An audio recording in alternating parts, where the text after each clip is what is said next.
சடங்குக்குள்ளே கொண்டு போனோம். இப்போ வந்து யூதர்லேருந்து வந்து ரட்சிக்கப்பட்டாங்க அப்படின்னா சிலுவை பற்றி தான் இப்போ வந்து பேசணும், சிலுவை தான் யோசிக்கணும், சிலுவை தான் இப்போதைக்கு சத்தியம். ஆனால் பின்னாடி கொண்டு போனவங்க இப்போ பழைய பழக்கத்துக்கு வந்து பழைய நாட்களை பார்க்கறது, சடங்கு செய்கிறது, மோசையின் பிரமாணம்னே சொல்லிடுறாங்க. ஒரே வார்த்தையில் அவங்க மோசையின் பிரமாணம்னே அவங்க வேணும்னே சொல்லிடுறாங்க. அது எனக்கு குழப்பம்லாம் இல்லை. நான் மத்தியாசம் பவுல் எடுக்கும்போது தான் சரி இவங்க இப்போ ஒரு 3 வருஷத்துக்கு அப்புறம் மெச்சூரிட்டி ஆனாங்களே, அது சீட்டு போட்டு எடுத்தாங்களே, அது வந்து நம்ம அதுதான் இப்போ நம்ம அதுக்கு வந்து பவுல் வந்து அப்போஸ்தலர் ஆகிறவருடைய தகுதி வேற, இந்த 12 பேருடைய தகுதி வேறு. அதுக்காக தான் நம்ம தகுதியை பார்க்குறோம். இப்போ பவுல மாதிரி அப்போஸ்தலர் ஊழியம் இன்றைக்கும் இருக்குது, ஆனால் இந்த 12 பேர் மாதிரி அப்போஸ்தலர்கள் இன்னைக்கு இல்லை. அதை மட்டும் புரிஞ்சுக்கிட்டா போதும். இந்த 12 பேருமே இயேசு கூட இருந்தவங்க, ஞானஸ்நானம் எடுத்ததுலேருந்து உயிர்த்தெழுதல் வரைக்கும் கூட இருந்தவங்க. அந்த தகுதி தான், அந்த தகுதியில் மாற்றமே கிடையாது. அதுதான் இந்த 12 பேர். பவுல் இந்த தகுதிக்குள்ளே வரல. அது மாதிரி ஆனால் பவுல் வந்து அப்போஸ்தலர் ஊழியத்தில் வர்றாரு. அப்போஸ்தலர் அப்படின்ற பதத்துக்கு என்ன அர்த்தம் பார்த்தோம்? அப்போஸ்தலர் அப்படின்னா அனுப்பப்பட்டவர். இந்த 12 பேர் வந்து யூதர்களுக்குள்ளே அனுப்பப்பட்டவங்க. பவுல் வந்து பிரஜாதிக்கு அனுப்பப்பட்டவர், யூத ஜாதியிலேருந்து பிரஜாதிக்கு அனுப்பப்பட்டவர். அதனால் அனுப்பப்பட்டவர்ன்ற தகுதியில் வந்து பவுல் வர்றார். ஒருவேளை இந்த 12 பேரோட ஒரு சிறப்பு இவருக்கு அதிகமாக இருக்கலாம். நான் ஏன் பவுல் இந்த 12 பேருக்குள்ள கொண்டு வரல அப்படின்னா, இந்த 12 பேருக்கும் வந்து மரியாதை யாருக்குள்ள மட்டும்தான் கிடைக்கும், யூதருக்குள்ள மட்டும்தான் அவங்களுக்கு. ஆனால் பவுலுக்கு வந்து மற்ற எல்லா ஜாதிகிட்டேருந்து மரியாதை கிடைக்கும். இது வந்து என்ன சொல்கிறது, கம்பேர் பண்ணி பார்த்தீங்க அப்படின்னா அதிகம் தான், பெருசு தான். இது புரியுறது கொஞ்சம் கஷ்டமாக இருக்கும்.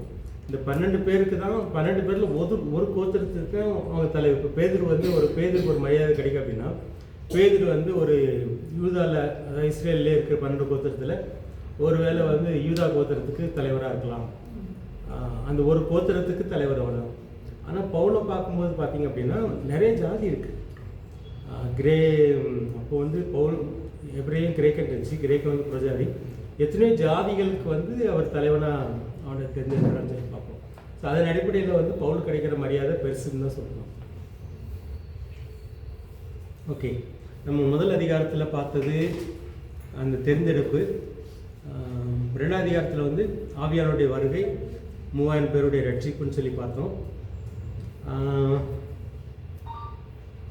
இந்த 3000 பேருமே யூதர்கள் தான் சொல்லி பார்க்குறோம். அப்புறம் 3ஆம் அதிகாரத்தில் வந்து முடவன் நடந்தது, பேதுருடைய பிரசங்கம், 2வது பிரசங்கம். அதில் எத்தனை பேர் ரட்சிக்கப்பட்டாங்க? 2000 பேர் ரட்சிக்கப்படுறாங்க. மொத்தம் 5000 பேர் விசுவாசியாக மாறுறாங்க. 4ஆம் அதிகாரத்தில் வந்து 5000 பேருக்குள்ள சபை, இது வந்து யூத சபை தான். இந்த 5000 பேரில் வந்து பிரஜாதிகள் யாருமே கிடையாது, எல்லாமே யூதர்கள் தான். யோவானை கைது செய்கிறாங்க, பேதுரு யோவானை கைது செய்கிறாங்க, விசாரிக்கிறாங்க, அப்புறம் விடுதலை பண்ணுறாங்க. ஜெபம் பண்ணுற இடத்துல வந்து அந்த இடம் அசைதுன்னு சொல்லி பார்க்குறோம். விசுவாசியுடைய ஒற்றுமை, பர்னபாஸ் இங்கே அறிமுகப்படுத்தப்படுறார் 4ஆம் அதிகாரத்தில். 5ஆம் அதிகாரத்தில் வந்து அனனியா சப்பீரால் மரணம் பார்த்தோம். ஏற்கனவே பேசிட்டோம். அனனியா சப்பீரால் மரணம் வந்து இங்கேயும் கூட நமக்கு குழப்பம் இருந்துச்சு. புதிய உடன்படிக்கை ஊழியம் செய்யலை பேதுரு, பழைய உடன்படிக்கையின்படி கொண்டுட்டார் அப்படின்னு சொல்லி பார்த்தோம். ஆனால் அது உண்மை இல்லை அப்படின்னு சொல்லி பார்த்தோம்.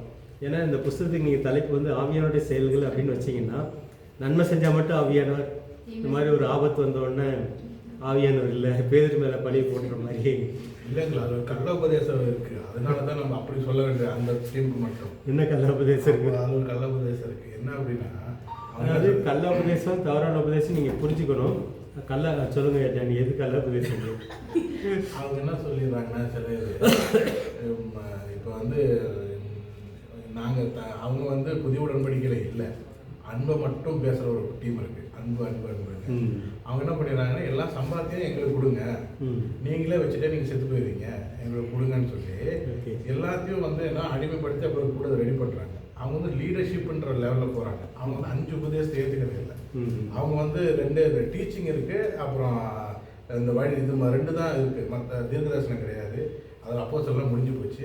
ஆனால் என்ன அப்படின்னா, நீங்கள் உங்கள் சொத்துக்களை எல்லாம் உங்களுக்கு சம்பாதிக்க எங்களுக்கு கொடுக்கணும், நாங்கள் மற்றவங்க வந்து லீடராக மாற்றணும். அந்த லீடர் என்னன்னா, இங்கிலீஷ் பேச வைக்கிறது, இன் பண்ண வைக்கிறது, ட்ரெஸ் போடுறது, சர்ச்சை, இதுதான் அவங்களோட லீடர். இயேசுக்கு சீசராக மாற்றுறதில்ல, அந்த மாதிரி பண்ணிடுறேன். அப்போ அதில் ஒரு அவங்க மெயினாக எடுக்கிற வசனம் என்னன்னா, பாத்தியா சொத்து கொடுக்காதனால, கரெக்டாக காணிக்க கொடுக்காதனால, தஸ்மா கொடுக்காதனால அவங்க செத்தாங்க அப்படின்னு சொல்லி. அப்போ நம்ம அவங்ககிட்ட என்ன சொல்கிறது, அது பேதுரு வந்து அது வந்து அவர் தான் கொண்டாரு, வேணா வைஃபை என்ன சொன்னார், நீ இப்போ வந்து கல்லறைக்கு போவ அப்படின்னா செத்து போயிட்டா, அவரோட பவர் தான் அப்படின்னு சொல்கிறோம். அதில் வந்து ரெண்டு வித கான்ட்ரவர்சி. இந்த இடத்துல வந்து பேதுரு கள்ள உபதேசத்தில் நம்ம கொண்டு வரக்கூடாது. இந்த வந்து கள்ள உபதேசத்துக்கு பயன்படுத்துகிறாங்கன்னு சொல்லலாம். இந்த இதை வந்து கள்ள உபதேசத்துக்கு பயன்படுத்துறது வேற, பேதுரு செஞ்சது வந்து கள்ள உபதேசமோ தவறான உபதேசமோன்னு சொல்ல முடியாது. அது அவங்க கரெக்டாக பண்ணாங்க. ஆனால் இங்கே நிறைய உபதேசங்கள் இருக்குது. இப்போ நான் ஃபஸ்ட்டு வந்து ஏன் அந்த பவுல் வந்து நம்ம கேட்டேன்னா, சில என்ன சொல்கிறாங்கன்னா, பவுல் வந்து செஞ்சது தப்பு, பவுலோட புதிய உடன்படிக்கை ஏற்றுக்கூடாது, ஏன்னா தலைமை சபை இப்படி சொல்லியிருக்கு, கடைசியில் வந்து அவர் பாருங்க அவர் வந்து மொட்டை அடிக்க வச்சுட்டாங்க சொல்லி புதிய உடன்படிக்கை கம்மி பண்ணிட்டு பழைய நம்ம நியூட்ரலாக இருக்கணும் அப்படின்னு சொல்லி அப்படி ஒரு குரூப் இருக்குது. இப்போ புதுசாக இப்போ கிளம்பியிருக்காங்க. புதிய உடன்படிக்கை புதிய உடன்படிக்கைன்னா உங்களுக்கு என்ன தோணுது? புதிய உடன்படிக்கை ஊழியன்னா ஆக்சுவலாக பழைய உடன்படிக்கை ஊழியம் மோசை தான். மோசை பிரமாணத்தை வச்சு செய்கிறது தான் பழைய உடன்படிக்கை ஊழியம். இப்போ பிரமாணம் இதை சொல்லுது, இதை நீங்கள் செய்யக்கூடாதுன்னு சொன்னதுனால நீங்கள் செய்யக்கூடாது. பிரமாணம் வந்து இதை செய்யக்கூடாதுன்னு சொன்னதை நீங்கள் செஞ்சதுனால இந்த தண்டனைன்னு பிரமாணம் சொல்லுது. ஸோ அந்த தண்டனை நீங்கள் ஏற்றுக்கணும். இதுதான் பழைய உடன்படிக்கை ஊழியம். புதிய உடன்படிக்கை ஊழியம்னா உங்களுக்கு என்ன தோணுது? நீங்கள் அதுக்குள்ள டிஃபைன் பண்ணிடுங்க. ஏன்னா இப்போ வந்து பல குழப்பலாம். நமக்கு ஒரு தெளிவு வேணுன்றதுக்காக புதிய உடன்படிக்கையை நம்ம எதை பேசுகிறோம்? புதிய உடன்படிக்கைனால எது? சிம்பிள், இயேசு கிறிஸ்து ரத்தத்தினால நமக்கு எல்லாம் நடந்துருச்சு. புதிய உடன்படிக்கைக்குள்ள இருக்கும். மிருக ரத்தத்தையும் கொஞ்சம் மிக்ஸ் பண்ணி, மோசே பிரமாணத்தின்படி கொஞ்சம் மிருக ரத்தத்தையும் மிக்ஸ் பண்ணி நம்ம வாழ்ந்துட்டா அதான் பழைய உடன்படிக்கை சடங்கு சம்பிரதாயத்துக்குள்ள. பழசையும் புதுசு வந்து மிக்ஸ் பண்ணக்கூடாது. நம்ம புதுசு தான் வந்து இப்போ மிக்ஸ் பண்ணால் அவங்க எதை மிக்ஸ் பண்ணுறாங்க நீங்கள் உங்களுக்கு தெளிவு வேணும். இப்போ இந்த இடத்துல வந்து நம்ம பேதுருவை குழப்பிக்க வேண்டாம். அவர் செஞ்ச ஊழியம் வந்து அது அவர் செய்யலை, ஆவியானவர் செஞ்சார் அப்படின்னு சொல்லி பார்க்குறோம். இப்போ எங்கெல்லாம் வந்து மன்னிப்பு இல்லையோ, எங்கெல்லாம் வந்து கிருபை இல்லையோ அங்கெல்லாம் வந்து நீங்கள் புதிய உடன்படிக்கை ஊழியம் செய்யலைன்னு சொல்லக்கூடாது. அதாவது புதிய உடன்படிக்கை ஊழியத்தில் வந்து மன்னிப்பு இருந்தால் கூட, கிருபை இருந்தால் கூட, இங்கே வந்து டிசிப்ளின் இருக்குது. அதை நம்ம வந்து மறந்துடக்கூடாது. எதை வச்சு சொல்கிறோம் டிசிப்ளின் இருக்குன்னு சொல்லி? இப்போ வந்து எல்லாத்தையும் ஆண்டவர் மன்னிச்சு. இப்போ வந்து புதிய உடன்படிக்கைன்னா நம்ம எதை எடுத்துக்கிறோம் அப்படின்னா, நீங்கள் இயேசுடைய ரத்தத்தோடு சேர்றதுனால, இயேசுடைய மரணத்தோடு நீங்கள் ஒப்புரவு ஆகிறதுனால உங்களுக்கு ஒரு புதிய வாழ்க்கை கிடைக்குது. இதுதான் புதிய உடன்படிக்கை. இயேசுடைய மரணத்தோடு நீங்கள் சேர்றீங்க, இயேசுடைய உயிர்த்தெழுதலில் உங்களுக்கு பங்கு இருக்குது. இப்போ இயேசுடைய மரணத்துக்குள்ளே நீங்கள் உங்களை ஒப்பு கொடுக்கும்போது உங்களுக்கு மன்னிப்பு இருக்குது. அதை தான் நம்ம கிருபைன்னு சொல்கிறோம். அந்த கிருபையினால உங்களுக்கு புதிய வாழ்க்கை கிடைக்குது. நிறைய பேர் வந்து புதிய வாழ்க்கையை பற்றி பேசுகிறதெல்லாம் கிடையாது, இந்த மன்னிப்பு மட்டும் பேசுவாங்க. புதிய உடன்படிக்கைனா வெறும் மன்னிப்பு மட்டும் பேசுறது கிடையாது. புதிய உடன்படிக்கையில் வந்து நீங்கள் மாற்றமாக இருக்குது, இயேசு போல் மாறணுன்றது இருக்குது. அது அதிகமாக பேசுறதில்லை நிறைய பேர் வந்து மன்னிப்பு மட்டும் பேசுகிறவங்க இருக்கிறாங்க. அதனால் இதுக்குள்ளே வந்து நமக்கு ஒரு தெளிவு வேணுன்றதுக்காக நம்ம சொல்கிறோம். இங்கே வந்து டிசிப்ளின்னா தண்டனை இல்லையா? தண்டனையே கிடையாது. புதிய உடன்படிக்கையில் வந்து தண்டனையே கிடையாது.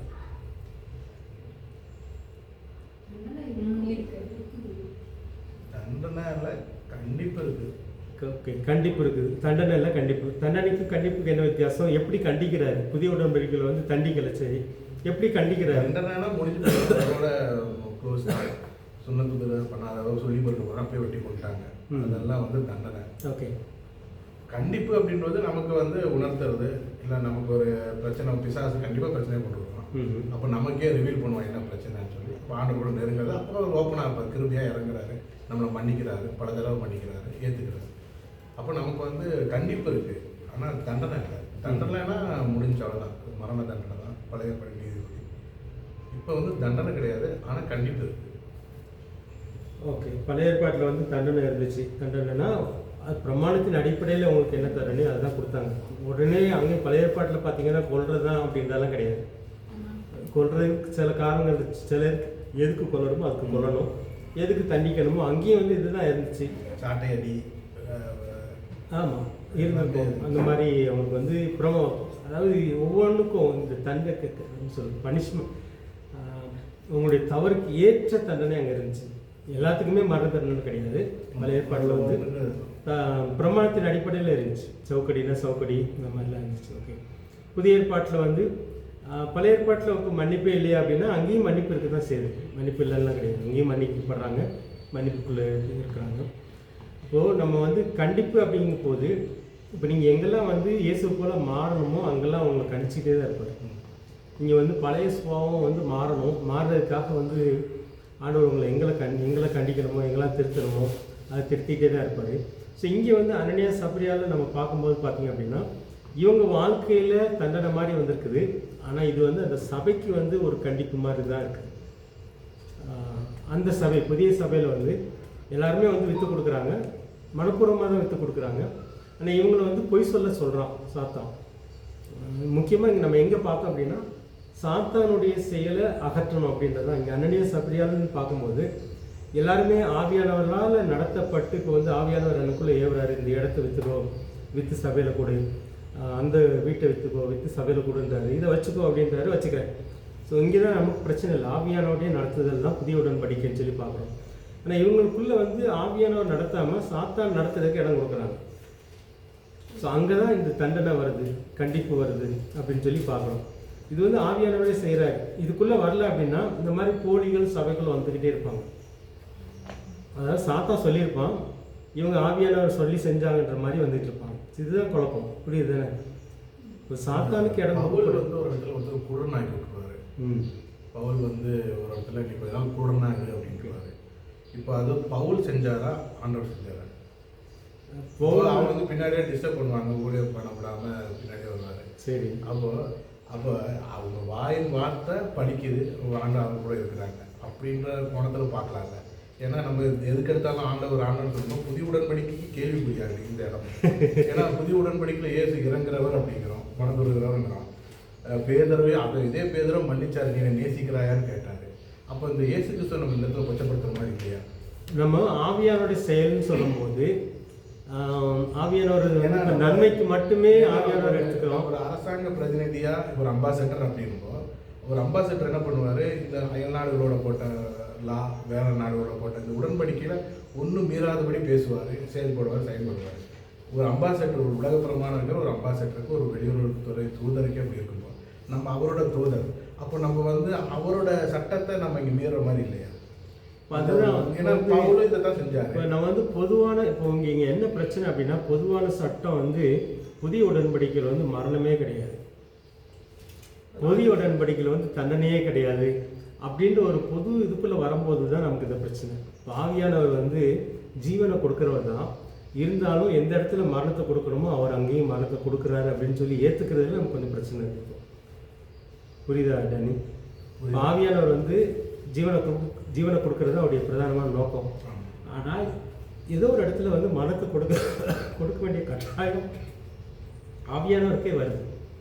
இப்போ நம்ம என்ன நினைக்கிறோம் அப்படின்னா ஆவியானவர் வந்து ஜீவனை மட்டும்தான் கொடுப்பாரு, மரணத்தை கொடுக்க மாட்டார், இந்த புதிய உடன்படிக்கையில் வந்து மரணமே இல்லை அப்படின்ற ஒரு பொது இதுக்குள்ளே நம்ம கொண்டு போகக்கூடாதுன்றது தான். ஆவியானவரை மட்டுப்படுத்த வேண்டாம் அப்படின்றது தான் என்னுடைய இது. இப்போ வந்து புதிய உடன்படிக்கையினாலே மரணம் கிடையாது, நீ யாரையும் கொல்லக்கூடாது.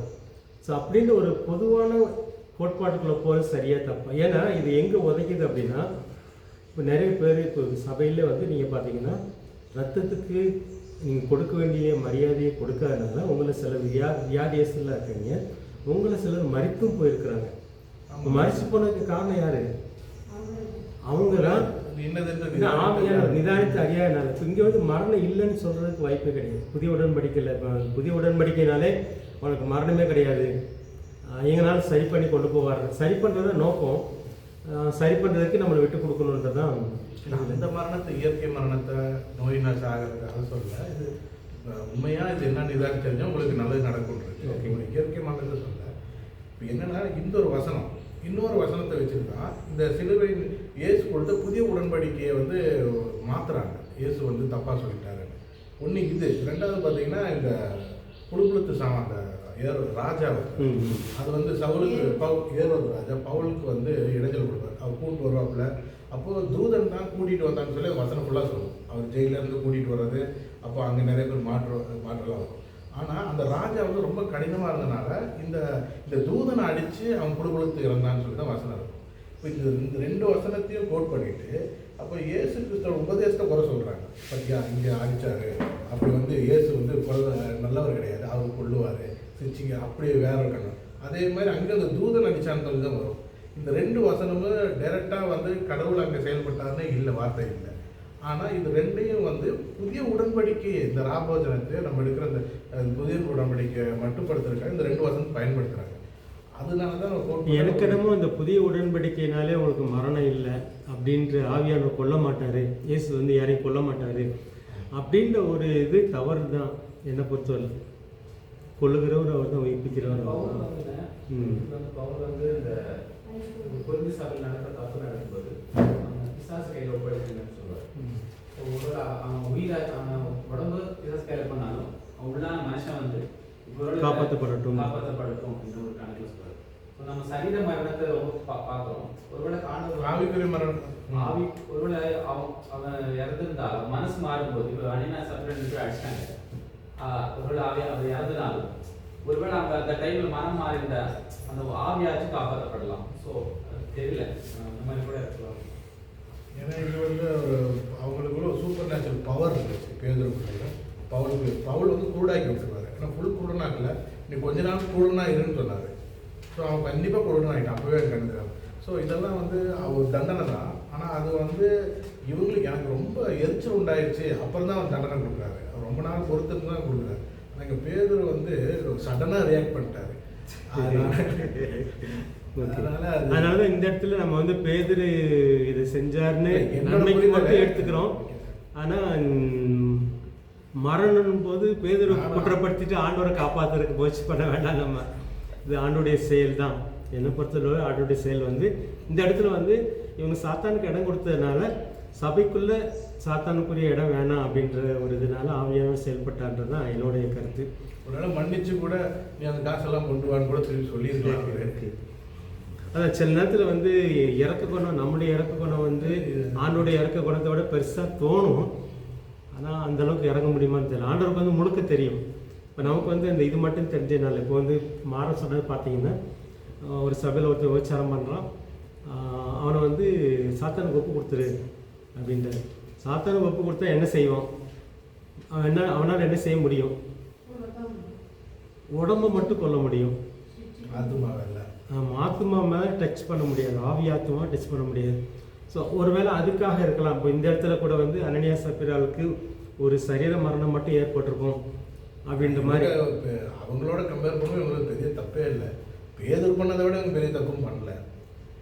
தப்பு பெருசாக சின்னதான்றதை விட சாத்தான் தான் இங்கே சாத்தானுக்கு இடம் கொடுத்துறாங்க. இப்போ நம்ம தப்பு நம்ம கணக்கில் வந்து சில நேரத்தில் தப்பு சின்ன தப்பு பெரிய தப்புன்னு வருது. ஆனால் ஆண்டோடைய கணக்கில் வந்து நீ யாருக்கு இடம் கொடுக்குற அப்படின்றதான். இங்கே வந்து இவங்க ஆவியானவருக்கு இடம் கொடுத்து எல்லாரும் செய்கிறாங்க. இவங்க 2 பேர் மட்டும் யாருக்கு இடம் கொடுத்துறாங்க? சாத்தானுக்கு இடம் கொடுத்துறாங்க. இப்போ ஆவியானவர் இடம் கொடுத்துருப்பாங்க அப்படின்னா இவங்களை ஆவியானவரே மறைச்சி வைக்க சொல்லியிருப்பார். உனக்கு கொஞ்சம் வச்சுக்கப்பா, எல்லாத்துக்கும் ஏன் கொடுக்குறது ஆவியானவர் சொல்லுவார சொல்ல மாட்டார், சொல்லியிருக்கலாம். இடம் கொடுக்குறது தான் முக்கியம். வந்து சாத்தானுக்கு அடுத்து ஒரு இடம் கொடுத்ததுனால இது வந்து ஆண்டவர் வெளிப்படுத்துகிறார். இது வந்து ஆவியின் வரத்தில் ஒன்று வந்து வெளிப்படுத்தின வரம், அது ஞானத்தின் வரம் அப்படிங்க பேதுருடைய மூலமாக நடந்தது. என்னன்னா ஒரு ஆவியின் வரம் செயல்படுது. அந்த ஆவியின் வரம் எதை வெளிப்படுத்துது அப்படின்னா இவங்க செஞ்ச தப்பை அவரை பார்க்க வைக்கிது. இவங்க வந்து எப்படியெல்லாம் சாத்தானுக்கு இடம் கொடுத்து வஞ்சிக்கிறாங்க அப்படின்றது வந்து அவரை பார்க்க வைக்கிறது ஆவியானவர்.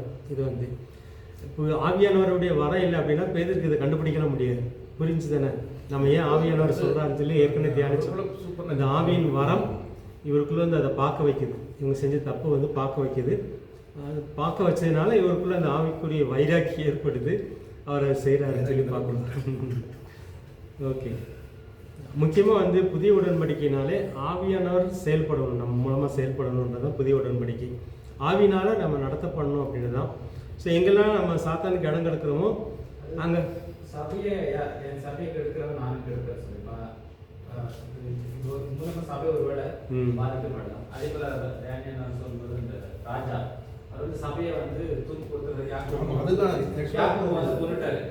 அதுதான் வந்து மறுபடியும் சபையை தூக்கி கொடுப்பாரு அப்படின்னால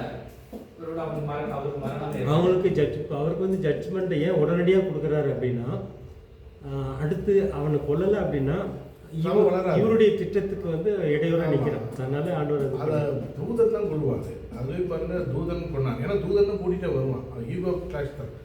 அப்போ நம்ம ஊருக்கு தூதன் இருக்கு, நம்மளை பிரச்சனை பண்ணால் தூதன் பார்த்துக்க போகிறான். நம்ம இயேசு கொண்டான்னு ஏன் சொல்லணும்? ஓகே, இப்போ தூதன் கூட ஏசு சொல்லாமல் கொள்ள முடியுமா? நம்ம கட்டளையே தூதன் கேட்குறாரு.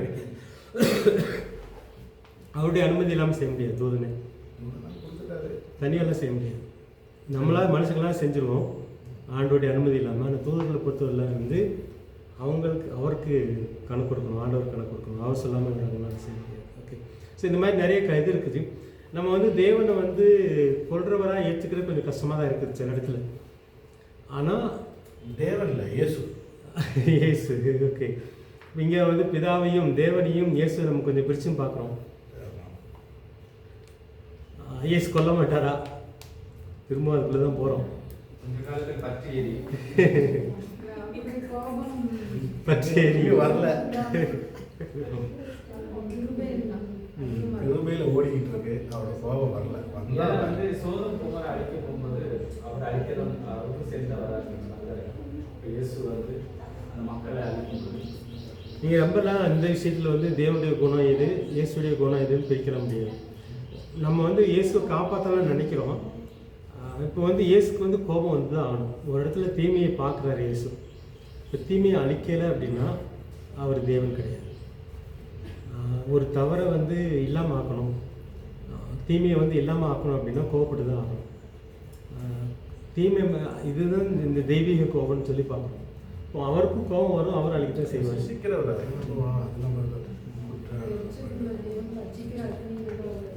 ஆமாம், ரொம்ப அந்த இதில் வந்து நம்ம பிரித்து பார்க்க முடியாது. ரொம்ப காப்பாற்றணும் அவசியம் இல்லை. இப்போ வந்து எந்த இடத்துல நம்ம தேவனுடைய கோபத்தை பற்றி பேசணுமோ அங்கே பேசிக்கலாம். இது ஏன் கான்ட்ராக்ட் சொல்லணும்னா, இதை வச்சு கள்ள உபதேசங்கள் இருக்கு. அதாவது வந்து நம்ம கள்ள உபதேசத்தை மட்டும் பேசலாம், அதை வச்சுக்கிட்டு நம்ம இயேசுவை டிஃபைன் பண்ண வேண்டாம். புரியுதா? கள்ள உபதேசம் எங்கே கள்ள உபதேசம் பண்ணுறாங்க, அவங்க எதுக்காக பண்ணுறாங்க, இப்போ அதுதான் ரொம்ப முக்கியம். இப்போ நமக்குள்ளே இப்போ நம்ம காலகட்டத்தில் வந்து சபைகளில் வந்து கள்ள உபதேசம் இருக்குது அப்படின்னா அவங்களுடைய உபதேசம் எது தப்பு அப்படின்றது ரொம்ப முக்கியம். இப்போ வந்து இயேசு புதிய சிருஷ்டியாக படைக்கப்படுறதுக்காக சில தண்டனைகள் ஆண்டவர் கொடுப்பாரு. இதை வந்து ஆண்டவர் அனுமதிக்கிறாரு, ஆண்டவர் செய்கிறாரு. இதை பற்றி பேசினா அது கள்ள உபதேசம்னு சொல்லப்படாது. எங்கெல்லாம் வந்து இப்போ வந்து பொதுவாக வந்து நீங்கள் நம்ம கணக்குப்படி பார்த்தீங்க அப்படின்னா இனி என்ன பண்ணாலும் மன்னிப்பார் அப்படின்னு சொன்ன என்னது கள்ள உபதேசம். பண்ணி அப்படின்னா அது மீறுதல்னால பண்றவங்க மன்னிப்பு மட்டும் பேசினாலே கள்ள உபதேசம் தான். தண்டனையும் அந்த சீர்திருத்தலையும் சேர்த்து பேசணும். சீர்திருத்தத்தில் வந்து சபையில் வந்து விசுவாசி வளர்ந்து வர விசுவாசிக்கிட்ட சில பாஸ்டர்ஸ் வந்து தண்டனை மட்டும் பேசுவாங்க. அது எந்த அளவுக்கு தப்போ அதே மாதிரி தான் நீங்கள் மன்னிப்பு மட்டும் பேசுங்க. தண்டனையை மட்டும் பேசினாலும் தப்பு தான், மன்னிப்பு மட்டும் பேசினாலும் தப்பு தான். இந்த மட்டுன்றது மன்னிப்பை வந்து நம்ம யார்கிட்ட பேசணும், மட்டுன்றது தான் ரொம்ப முக்கியம். மன்னிப்பை வந்து நம்ம யார்கிட்ட பேசணுன்றது. அப்போ மன்னிப்பு யார்கிட்ட பாவிகள்கிட்ட பேசணும்.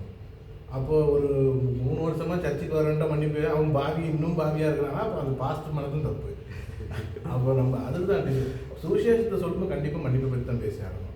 ஆனால் பக்தி வைராக்கியம் சபையில் வரும்போது நம்ம கண்டித்து உணர்த்த வேண்டியது சபையில் அது இருக்கதான். அப்போ இது ரெண்டுமே டிஃப்ரெண்ட். சுவிசேஷ ஊழியத்துக்கும் சபை ஊழியத்துக்கும் நிறைய இருக்குது.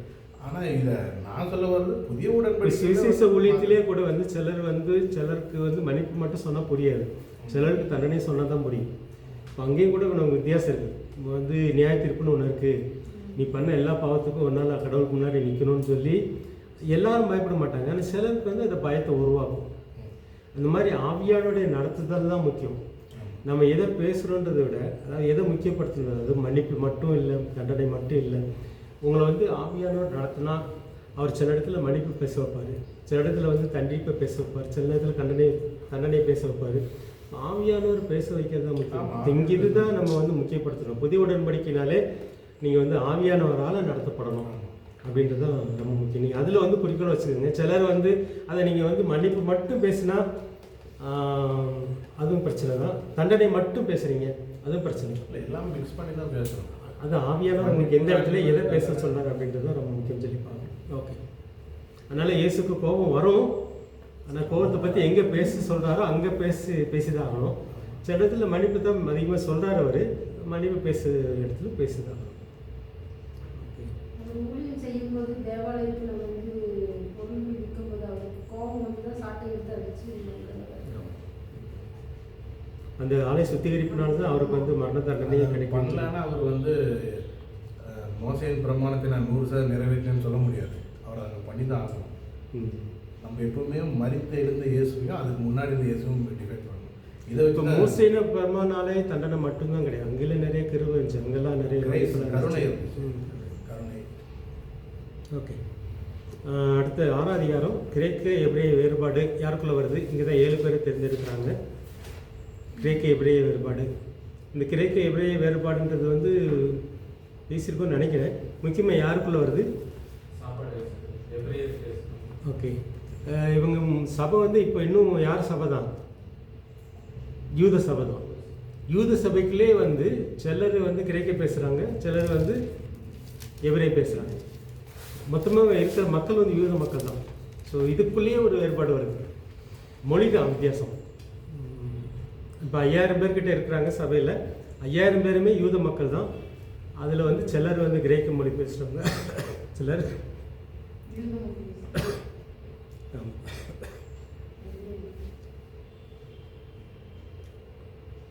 இப்போ வேறுபாடு மொழினால் மட்டும் வர்றதுனால அவங்க வந்து அந்த வேறுபாடை வந்து நாங்கள் இப்போ வந்து இந்த 12 பேர் என்ன சொல்கிறாங்க அப்படின்னா, நாங்கள் வந்து வேத வசனத்தை தியானிப்பதில் நேரத்தை செலவு பண்ணணும், பந்தி விசாரிக்கிறது வந்து என்னுடைய வேலை கிடையாதுன்னு சொல்லி 7 பேரை தேர்ந்தெடுக்கிறாங்க. ஸோ இந்த 7 பேர் வந்து குறிப்பாக பந்தி விசாரணை செய்கிறாங்க.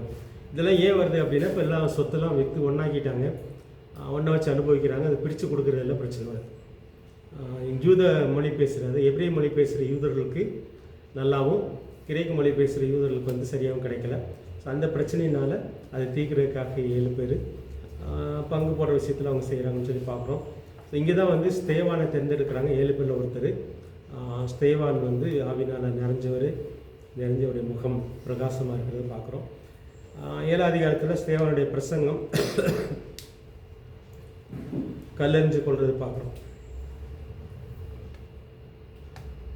ஸோ இங்கே தான் அந்த சவுல் வந்து ஸ்தேவானை கல்லறியும் போது அவர் கல்லறிகிறவருடைய துணிமணிகளை வந்து இவர் வந்து பாதுகாக்கிறாரு. இப்போ ஸ்தேவானுடைய மரணம் வந்து இந்த சவுலுடைய மனமாற்றத்துக்கு ஒரு காரணம் அப்படின்னு சொல்லி பார்க்குறோம். இதில் வேறு ஏதாவது சொல்லியிருக்கிறேன்?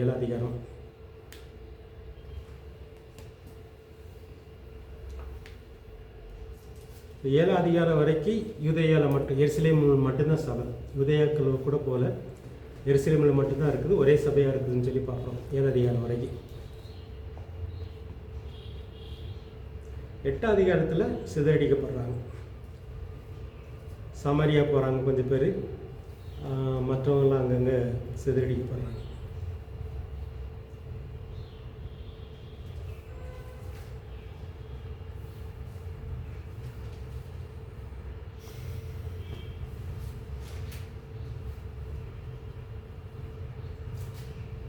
எட்டாம் அதிகாரத்தில் வந்து சமாரியாவில் சபை பரவுதுன்னு சொல்லி பார்க்குறோம். சமாரியானோன்னு உங்களுக்கு மனசில் வர வேண்டியது என்னது? சமாரியா பெண் வேற, இவங்க வந்து யூதர் அல்லாதவங்களா? கலப்படம். இவங்க கலப்படம், யூதரும் மற்ற சமுதாய மக்களும் சேர்ந்து கலப்படமானவங்க. ஓகே, ஆனால் யூதரை பொறுத்தவரை இவங்க வந்து ரொம்ப தாழ்ந்த ஜாதின்ற மாதிரி. யூதர்கள் வந்து இவங்க கூட பழக மாட்டாங்க, சாப்பிட மாட்டாங்க, தண்ணி குடிக்க மாட்டாங்க, இந்த மாதிரி எல்லாம் இருந்தாங்க.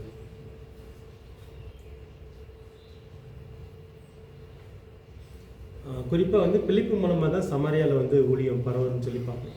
ஏற்கனவே விதைக்கிறாங்க, இயேசு காலத்தில் விதைக்கப்பட்ட சமாரியா கிராமங்கள் உண்டு, நகரம் உண்டு. ஆனால் இந்த பிலிப்பு மூலமாக வந்து அங்கே சபைகள் உருவாகுது, சமாரியா மக்கள் மத்தியில் சபைகள் உருவாகுது. இது வந்து அப்போஸ்தலர் பிலிப்பு இல்லையா? அந்த 7 பேர்ல ஒரு பிலிப்பு. இந்த 7 பேரில் ஒருத்தர் தான்.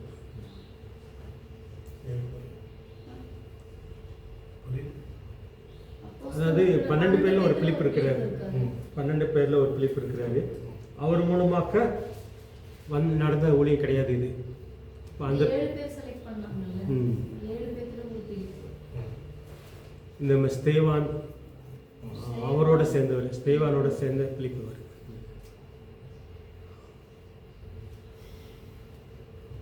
இவர் மூலமாக தான் சமாரியா ஊழியம் வந்து பரவல்னு சொல்லி பார்க்குறோம்.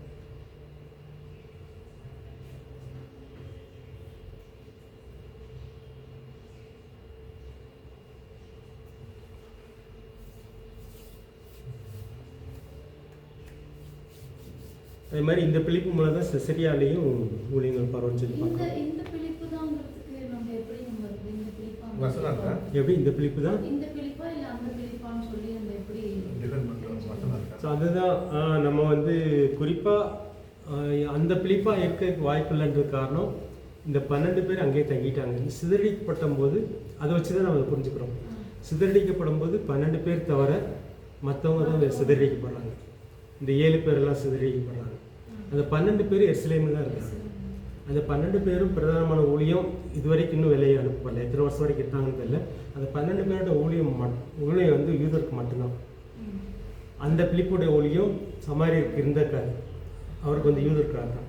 அது ரெண்டும் சேர்ந்து தானே. நான் இப்போ சமாரியாவில் தானே கலிலேயா இருந்துச்சு. இப்போ இயேசு வந்து சமாரியாவில் தான் ஊழியம் செஞ்சார். நம்ம அப்படி பார்க்க முடியாது. அது ஒருங்கிணைஞ்ச இஸ்ரேலோட மேப்பில் பார்க்கும்போது நம்ம அதுக்கப்புறம் வந்த 250 வருஷம் 19 ராஜாக்களில் தான் அது சமாரியாவாக நம்ம அந்த அந்த மேப்பில் சொல்கிறோம். ஆனால் இயேசு கிறிஸ்து வந்து சமாரியாவில் கலிலேயாவில் தான் ஊழியம் செஞ்சார். சமாரியாவுக்கு ஊழியத்துக்கு போனார், ஊழியெல்லாம் செஞ்சார். ஆனால் அப்போ அந்த 12 பேரும் அங்கே தானே செஞ்சாங்க. பேரும் அங்கே தான் செஞ்சுருக்காரு. இப்போ எங்கே இருக்கிறாங்கன்னா எருசலேம் நகரில் இருக்கிறாங்க. இவங்க வந்து இந்த சபை வந்து இப்போ இந்த ஸ்தேவான் கொல்லப்படுற வரைக்கும் ஒரே ஒரு சபை தான். எருசலேம் நகரத்தில் மட்டும்தான் சபை இருக்கு. ஆனால் நீங்கள் யூதயா இஸ்ரேலை தாண்டி வேற எங்கேயும் ஊழியம் செய்யாதீங்க அப்படின்னு இயேசு கிறிஸ்துவோட ரொம்ப கட்டளை கொடுத்தாரு. ஏன்னா அதுதான் வாக்குத்தத்தமாக இருந்துச்சு. இயேசு கிறிஸ்து மறுத்த பிறகு நீங்கள் உலகெங்கும் போய் சொல்லுங்க அப்படின்ற மாத்துறாரு. உலக அளவில் சொல்லுங்க அப்படின்னு. இவர் உலகத்தில் இருக்கிற யூதர்களுக்கு மட்டும் பரவி சிதறிக்கப்பட்ட யூதர்களுக்கு மட்டும் அப்படின்ற கோட்பாடு வருமா, இல்லை அந்த வரையறுக்கப்பட்ட அந்த எல்லைன்றது வருமா? நில எல்லை இல்லை மக்களோட அவங்க தான் கணக்கா, இல்லை அந்த நில வரம்பா? ஏன்னா நில வரம்புன்னா இப்போ இயேசு சமாஜியில் தான் அதிகமாக வேலை செஞ்சுருக்காரு. இயேசு சுவிசேஷம் அறிவிச்சார்னு சொல்லலாம். இப்போ சபையை நம்ம பார்க்குறோம். சபை வந்து முதல்ல 120 பேர் தான் சபை. அதுக்கப்புறம் இப்போ வேதுடைய பிரசங்கத்தில் 3000, அதுக்கப்புறம் ஒரு 2000, 5000, ஒரு 5000, 6000 பேர் சபை வந்து இப்போதைக்கு வந்து எருசலேம் நகரில் மட்டும்தான் இருக்குது. எது வரைக்கும் இருக்குது அப்படின்னா ஸ்தேவானை கொல்ற வரைக்கும். இப்போ ஸ்தேவானை கொல்லும் போது சிதறடிக்கப்படுது. சிதறடிக்கப்படும் போது இந்த 12 பேரும் எருசலேம் நகர்லேயே இருக்கிறாங்க. அந்த 12 பேர் தவிர மற்றவங்கலாம் சிதறடிக்கப்பட்டாங்க அப்படின்னு வசனம். அது வாஸ்தவங்க. எந்த வசனம்? 7ஆம் அதிகாரத்தில் வரலான்னு நினைக்கிறேன். இந்த 12 பேரும் வெளியில் போகலை.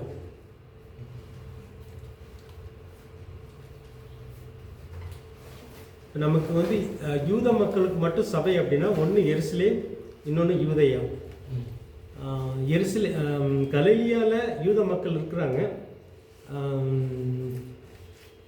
அந்த அதாவது எங்கெல்லாம் சினகாக் இருக்குதோ அவங்க தான். இப்போ வந்து திரும்ப இப்போ வந்து எருசலேமில் ஆரம்பிக்கப்பட்ட சபை அடுத்து யூதேயாவுக்குள்ளே போயிருக்கும். யூத சபைகள் வந்து யூதேயாவுக்குள்ளே போயிருக்கும். எங்கெல்லாம் யூத மக்கள் இருக்கிறாங்களோ அங்கே மட்டும்தான் இந்த 12 பேர் ஊழியம் செஞ்சுருப்பாங்க. அது எல்லா இடத்துலையும் பரவி இருந்துச்சு சபை. ஆனால் தலைமை சபை எருசலேம் தான் தேவாலயம். ஆனால் ஜெபாலயம் வந்து எல்லா இடத்துலையும் பரவி இருந்துச்சு. அங்கே தான் எல்லாம் ஊழியம் செஞ்சாங்க 12 பேரும். எங்கெல்லாம் ஜெபாலயம் இருக்கோ அங்கெல்லாம் சென்றாங்கன்னு தானே. அப்போ அது இனிமே தான் போவாங்களா? இந்த ஸ்தேவானுடைய மரணம் வரைக்கும் அவங்க வெளியில எல்லாம் போய் ஊழியம் செய்யலாம். எருசலேமில் மட்டும்தான் ஊழியம் செய்யலாம். ஓகே. 8ஆம் அதிகாரம். அவனை கொலை செய்கிறதற்கு சவுலும் சம்மதித்திருந்தான். அக்காலத்திலே எருசலேமில் உள்ள சபைக்கு மிகுந்த துன்பம் உண்டாயிற்று. அப்போஸ்தலர் தவிர மற்ற யாவரும் யூதேயா சமாரியா தேசங்களில் சிதறடிக்கப்பட்டு போனார்கள். இப்போ அப்போஸ்தலர் தவிர அப்படின்னா இந்த 12 பேர் இருக்கும். இந்த 12 பேர் தவிர தான் சிதறடிக்கப்படுறாங்க. அதில் வேறு நாடுகளுக்கு போகிறாங்க. அப்படி போனால் இந்த 7 பேரில் ஒருத்தர், இப்போ 7 பேரில் ஒருத்தர் ஸ்தேவானை கொண்டுட்டாங்க. அதில் இன்னொருத்தர் தான் பிலிப்பு. இப்போ நமக்கு வந்து சந்தேகம் வந்து அந்த 12 பேரில் ஒரு பிலிப்பு இருக்கிறாரு. அவர் இப்போ எங்கே இருக்கிறாரு? அவர் எருசலேமில் தான் இருக்கிறாரு. ஆனால் இந்த பிலிப்பு வந்து அந்த 7 பேரில் ஒருத்தர் அப்படின்றது அதன் அடிப்படையில் நம்ம முடிவு பண்ணுறோம். அந்த பிலிப்போட ஊழியம் இருக்காது. அந்த பிலிப்போட ஊழியம் இப்போதைக்கு எருசலேமில் தான். அவங்க வந்து எப்போ யூதேயாவுக்குள்ள போகிறாங்க, எப்போ மற்ற ஊர்களுக்கு போகிறாங்கிறது வந்து அப்புறமா தான் சொல்லப்படுது. 4வது வசனத்தில் சிதறி போனவர்கள் எங்கும் திரிந்து சுவிசேஷ வசனத்தை பிரசங்கித்தார்கள். அப்பொழுது பிலிப் என்பவன் சமாரியாவில் உள்ள ஒரு பட்டணத்திற்கு போய் அங்குள்ளவர்களுக்கு கிறிஸ்துவை குறித்து பிரசங்கித்தான். இப்போ வந்து முதல் சபை எருசலேமில், அடுத்த சபை வந்து எங்கே துவங்குதுன்னு சொல்லி பார்க்குறோம். சமாரியா சபை வந்து பிலிப்பு மூலமாக துவங்குதுன்னு சொல்லி பார்க்குறோம். அவ்வளோதான். அப்புறம் செசரியா பிலிப்புலேயும் அவருடைய ஊழியங்கள் இருக்குது. 9ஆம் அதிகாரத்தில் பார்க்கும்போது இங்கே தான் பவுலுடைய மனமாற்றத்தை பார்க்குறோம். இயேசுவை சந்தித்த பவுல், அனனியாவின் சந்திப்பு, ஆவியானவர்களுடைய நிறைவு, கதிர் முழுக்கு, தமஸ்குவில் கொலை செய்ய திட்டம், அப்புறம் கூடையில் வச்சு தப்பிக்கிறது, எருசலேம் வந்து பிரசங்கம், எருசலேமில் கொலை செய்ய திட்டம், செசரியாவுக்கு போகிறாரு. இந்த மாதிரி அவர் எங்கெல்லாம் போகிறாரோ அங்கெல்லாம் 9ஆம் அதிகாரத்தில் பார்த்தீங்கன்னா அவர் வந்து எங்கே ரட்சிக்கப்படுறாரு பவுல். இப்போ எருசலேமில் அவர் வந்து எருசலேமுக்கு போகிறாரா? எருசலேம்லேருந்து எங்கே போகிறாரு? தமஸ்கு. எருசலேம்லேருந்து தமஸ்கு போகிற வழியில் தான் அவர் இயேசுவை சந்திக்கிறாரு. தமஸ்குக்கு போன உடனே அங்கே 3 நாளாக குருடனாக இருக்கிறாரு. அங்கே தான் அனனியா ஒரு யூதர். அனனியா மூலமாக தான் அவருக்கு வந்து ஞானஸ்நானம் கிடைக்குது. அனனியா அவருக்கு வந்து பாப்டிசம் தண்ணீரில் முழுக்க கொடுக்குறாரு. உடனே அந்த ஊழியத்தை ஆரம்பிச்சிடாரு. ஸோ அங்கே கொல்ல பார்க்குறாங்க. அங்கே தான் கூடையில் வச்சு அவர் வெளியில் வர்றாங்க. அப்புறம் எங்கே வர்றாரு? எருசலேம் வர்றாரா? எருசலேம்லேயே அவர் கொலை செய்ய பார்க்குறாங்க. அதுக்கப்புறம் செசரியா வர்றாரு. செசரியாவிலேருந்து தர்சு தான் அவருடைய சொந்த ஊர். தர்சுக்கு போகிறார் அப்படின்னு சொல்லி பார்க்குறோம். அங்கேருந்து தான் பவுலுடைய ஊழியங்கள் 9ஆம் அதிகாரத்துலேருந்து பார்த்தோம்னா பவுலுடைய ஊழியங்கள் தான் எழுதப்பட்டிருக்குது. அப்படின்னா யாருடைய ஊழியங்கள் எழுதப்படல, ஏன் எழுதப்படல, அதான் நமக்கு முக்கியமாக. இந்த 9ஆம் அதிகாரத்தில் பவுல் ரட்சிக்கப்படுறாரு. 9ஆம் அதிகாரத்திலேருந்து பார்த்தீங்கன்னா பவுலுடைய ஊழியம் தான் பிரதானமாக எழுதப்பட்டிருக்கும். மற்ற 12 பேருடைய ஊழியங்கள் வந்து அங்கங்கே லேசாக குறிப்பிடப்பட்டிருக்கும், மற்றெல்லாம் குறிப்பிடப்படலை. இப்போ என்ன ஆச்சு, ஏதாச்சு, ஏன் அதெல்லாம் எழுதப்படலை அப்படின்றத நம்மளுடைய கேள்வி. பரிசுத்தாவியானவர் நான் இப்படி தான் கையளிக்கப்படணும்னு அவர் தீர்மானிச்சிருக்காரு. ஓகே, வேறு ஏதாவது பதில்? பைபிளே ஜீசஸ் அப்படின்னா புறஜாதிகளுக்கு அப்படின்ற ஒரு அவர் நிறைய நாலேஜான பர்சன்ட். அவர் எழுதுவார், மற்றவங்களுக்கு அந்த அறிவு கிடையாது, படிப்பறிவு கொஞ்சம் கம்மியாக. ஓகே, நான் லூக்கெல்லாம் டாக்டர் தான் எழுதியிருக்காரு. இருந்தாலும் நமக்கு இப்படி லூக்கா சொன்னதுனால தான் முக்கியம். இந்த லூக்கா தான் இதுக்கு காரணமே. இந்த லூக்கானால தான்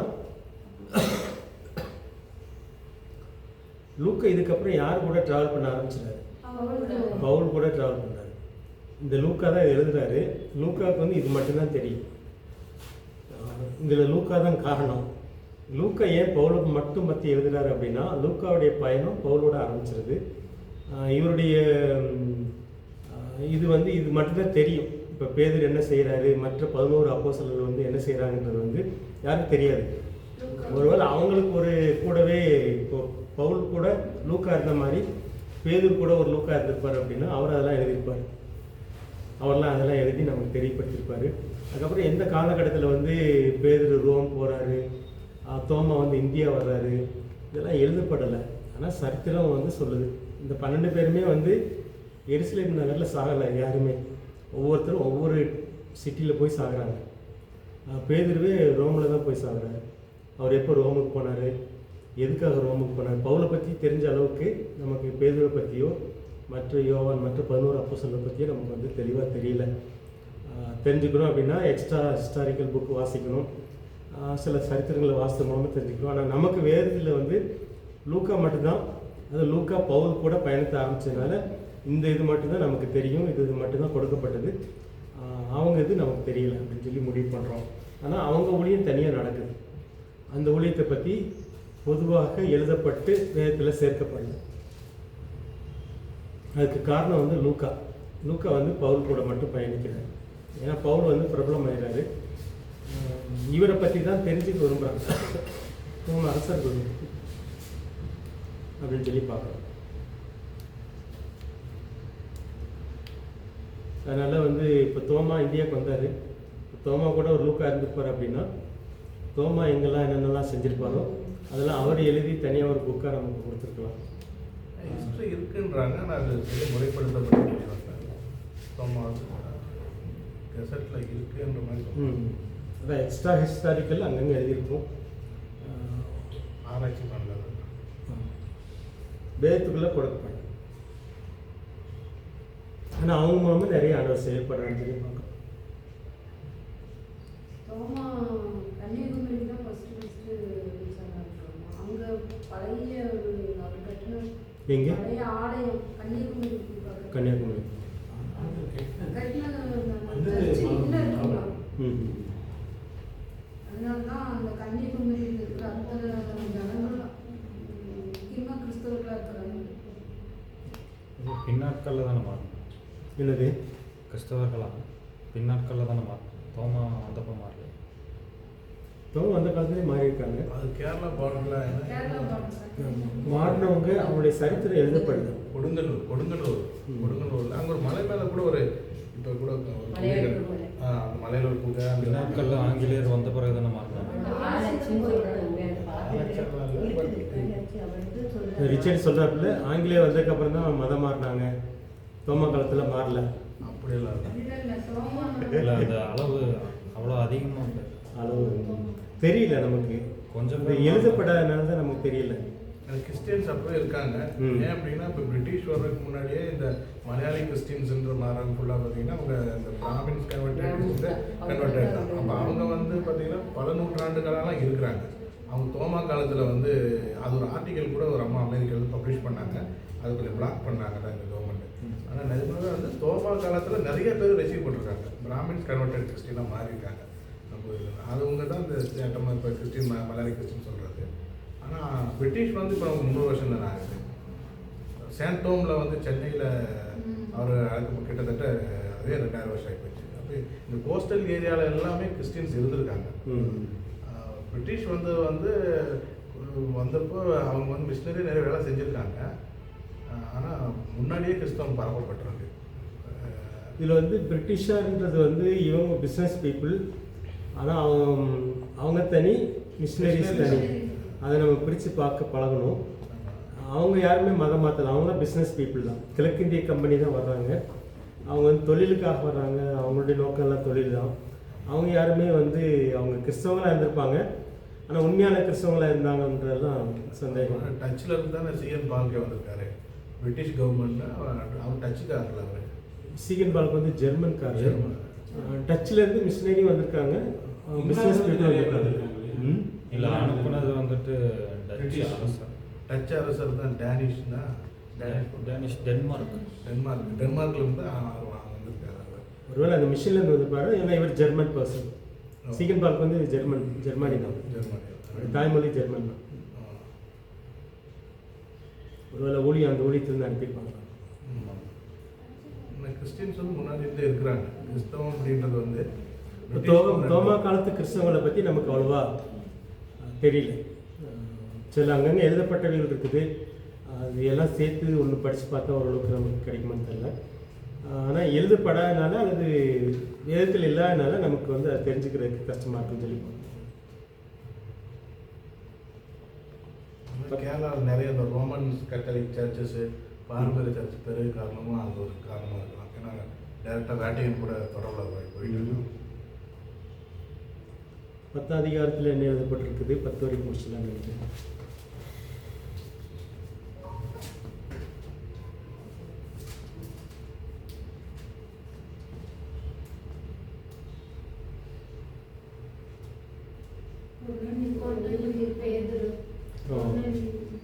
கொர்நேலி பேதுரு சந்திப்பு. கொர்நேலி வந்து ஒரு யூதர் அல்லாதவர். ஸோ அவருக்கு சுவிசேஷன் சொல்கிறதுக்கு ஆண்டவர் வந்து பேதுரு அனுப்புகிறாரு. பேதுரு அனுப்புறதுக்கு முன்னாடி அந்த காட்சியை பார்க்க வைக்கிறாரு. ஏன் பார்க்க வைக்கிறாரு பேதுருவை? இந்த மாதிரி காட்சியெல்லாம் பவுலுக்கு கொடுக்கல, பேதுருக்கு ஏன் கொடுக்குறாரு?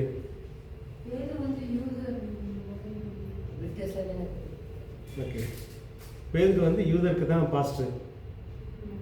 இப்போ வந்து ஒரு பிரஜாதிக்கு அவர் பிரஜாதியை பற்றி புரிஞ்சுக்க வைக்கிறாரு, பிரஜாதியை பற்றி தெரிஞ்சுக்க வைக்கிறாரு இவருக்கு. அதனால தான் அந்த காட்சியை கொடுக்குறாரு. அந்த காட்சி என்னது சொல்லிடுங்க பார்க்கலாம். என்ன காட்சியை பார்க்குறாரு?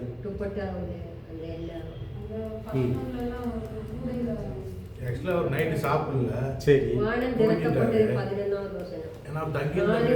முனைகளிலும் கட்டப்பட்ட பெரிய துப்பட்டாவின் போல் விதமான கூடு தன்னிடத்தில் இறங்கி தரையில் விடப்பட்டிருக்கிறதையும் அதில் பூமியிலுள்ள சகல விதமான நாலுகால் ஜீவன்களும் காட்டு மிருகங்களும் ஊரும் பிராணிகளும் ஆகாயத்து பறவைகளும் இருக்கிறதாகவும் கண்டார். அவன் எல்லாமே பேருவே எழுந்திருந்து அடித்து புசி என்று அவனுக்கு சொல்லும் ஒரு சப்தம் கேட்டது.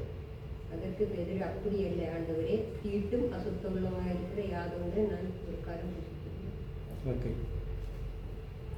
அதில் இருந்த மிருகம்லாம் பார்த்தீங்கன்னா யூதர்கள் வந்து சாப்பிடக்கூடாத மிருகம். அதனால் அதை பார்த்த உடனே பேதருக்கு அருவருப்பாக இருக்குது. ஆண்டவர் சாப்பிட சொல்லும்போது இல்லை நான் சாப்பிட மாட்டேன்றது. அதுக்கப்புறம் வளர்க்குறாரு. ஸோ அந்த காட்சியை வந்து திரும்பியும் பார்க்க வச்சு அதுக்கு முன்னாடி ஒரு இன்ஸ்டன்ட் இருக்காங்களா அதில். ஏன்னா அந்த ஸ்திரீகள் என்ன பண்ணுவாங்க, பசியாக இருப்பாங்கன்னு சொல்லி காலையிலே எழுந்திரிச்சு புட்டு உண்டாக்குவாங்க. பசியாக இருப்பான்னு சொல்லி சரி காலை நேரத்திலே எழுந்திரிச்சு சாப்பாடு சாப்பிடுவாங்க. தங்கியிருந்த வந்து தோல் 17 அப்போ ஏதோ ஒரு மிருகத்தை அடிச்சிருக்காங்க. அவர் நைட் சாப்பிடல. ஆமாம், அவருக்கும் பசி உண்டாயிட்டு.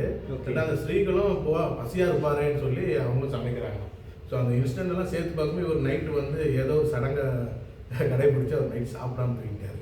அதனால தான் அவருக்கு அந்த கனவுல வந்து இல்லை எல்லா மிருகங்களையும் நீ சாப்பிடலாம் அப்படின்ற ஒரு ரிவீல் ஆகிருக்கு அவருக்கு. அதுக்கப்புறம் தான் அந்த இவரோட இன்ஸ்டன்ட், அவர் தேடி வர்றவங்களோட இன்ஸ்டன்ட்டும் நடக்கும். இதுவரைக்கும் பேதர் வந்து பிரஜாதி வீட்டுக்கு போனதே கிடையாது. ஆமாம், கரெக்ட். இப்போ முதல்ல இருக்கிற வீடு யார் வீடாக இருக்கணும்?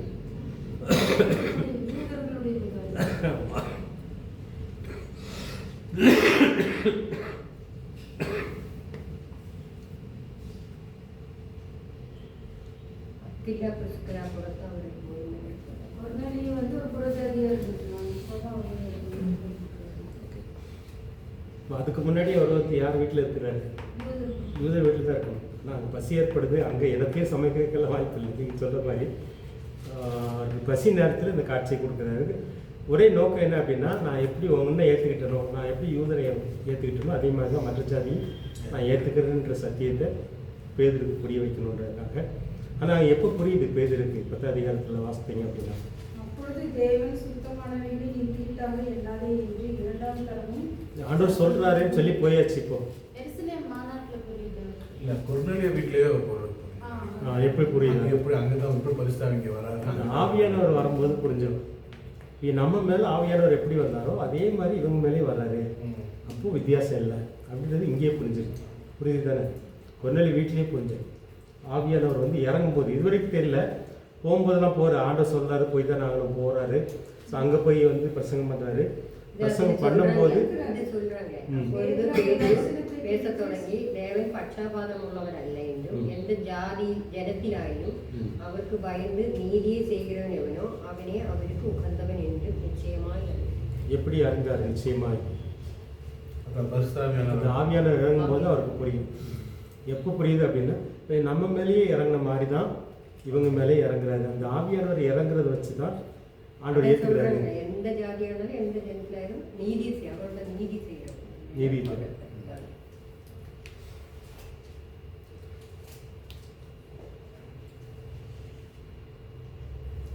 இந்த 10 அதிகாரத்தில் இப்போது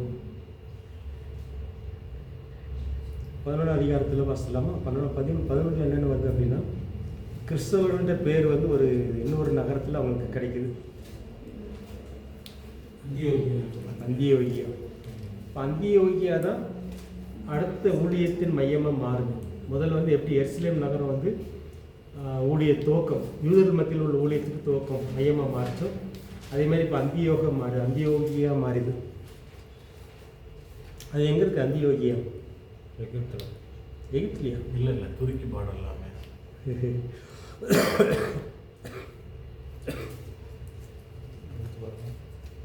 துருக்கி தான். எல்லாம் அந்த சைப்ரஸ், துருக்கி அந்த இதில் அப்படியே பிசிதியா, ஆன்டியோக்கா பிசிதியா.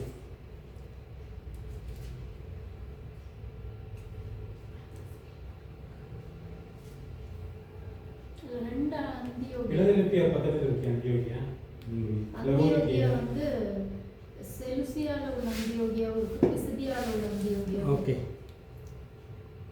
எந்த அந்தியோகியா இப்போ சென்டராக மாறுது? எங்கே அவங்களுக்கு கிறிஸ்தவன் பேர் கிடைக்குது? செலுசியா, சிசிலியா. அப்படியா? இது வந்து அவர்கள் ஒரு அந்த நீங்க இப்ப காமிச்ச பிசிதியா வந்து பவுல கல்லடிக்கிற இடம். அதை தாண்டி கல்லடிக்கிற அந்த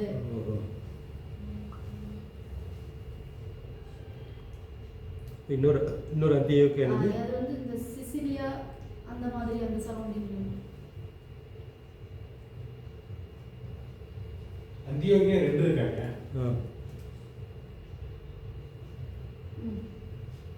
சிரியா தான். Right. Antioch and Pisidia was an ancient city of located in the region of Pisidia, which is modern day Turkey. எல்லாமே இந்த துருக்கி அந்தியோகியா border. பக்கத்துல It தான் is இந்த distinct from the more famous Antioch of Syria, which was a major center of early Christianity. இப்போ Syria அந்தியோகியா தான். இன்னொன்று வந்து துருக்கியில் இருக்குது. துருக்கி அந்தியோகியா. இது வந்து சிரியாவில் இருக்கிற அந்தியோகியா தான் ஃபேமஸ் ஆகுது. துருக்கி அந்தியோகியால தான் ஒரு அடி வாங்குவார். ஆமா, அதுல அந்த லிஸ்ட்ரால தான் அடி வாங்குவார்.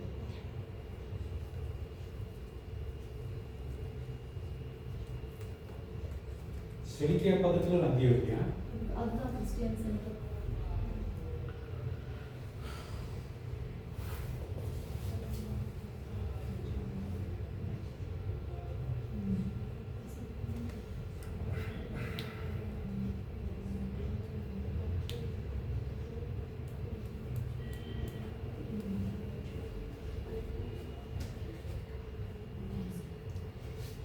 இப்போ 11 அதிகாரத்தில் வருகிற இந்த அந்தியோகி அது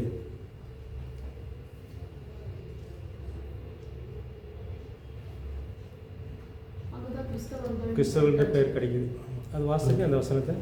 பின்பு பர்னபாவும் சவுலும் தேடும்படி தர்சுவுக்கு புறப்பட்டு போய் அவர்களை கண்டு அந்தியோகியாவுக்கு அழைத்து கொண்டு வந்தார். அவர்கள் ஒரு வருஷமாய் சபையோடு கூடி இருந்து அநேக ஜனங்களுக்கு உபதேசம் பண்ணினார்கள். முதல் அந்தியோகியாவில் சீஷர்களுக்கு கிறிஸ்தவர்கள் என்ற பெயர் வழங்கப்பட்டது.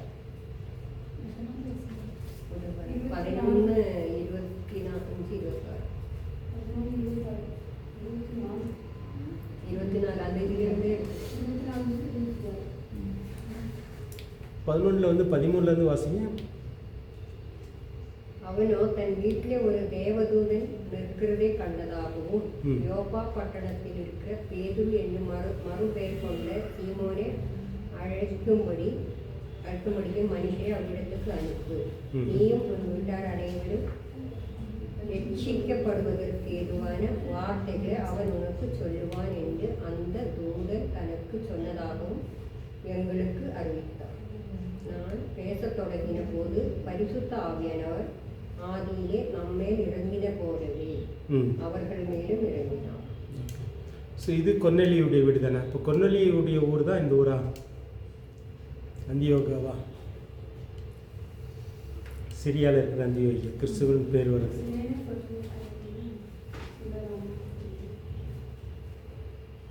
யோப்பா பட்டணம் இருக்கும் போது தானே அந்த இது கிடைக்குது. யோப்பா அது வந்து பேதர் இருந்த ஊர் யோப்பா. அங்கேருந்து தான் அவரை கூப்பிட்டு வர சொல்கிறாங்க.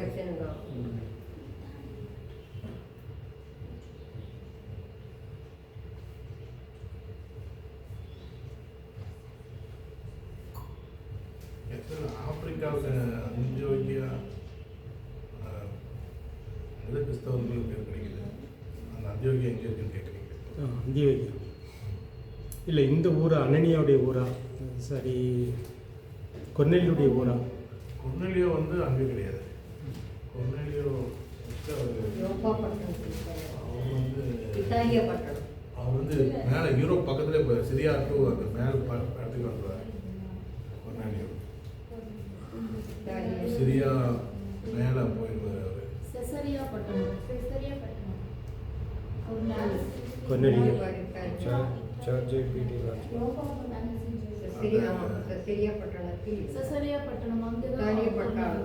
இந்த ஜார்ஜியா அதெல்லாம் தொடங்குது பாருங்க. சிரியாவுக்கு மேலே யூரோப் தொடங்குற இடத்துக்கு போயிருக்காரு.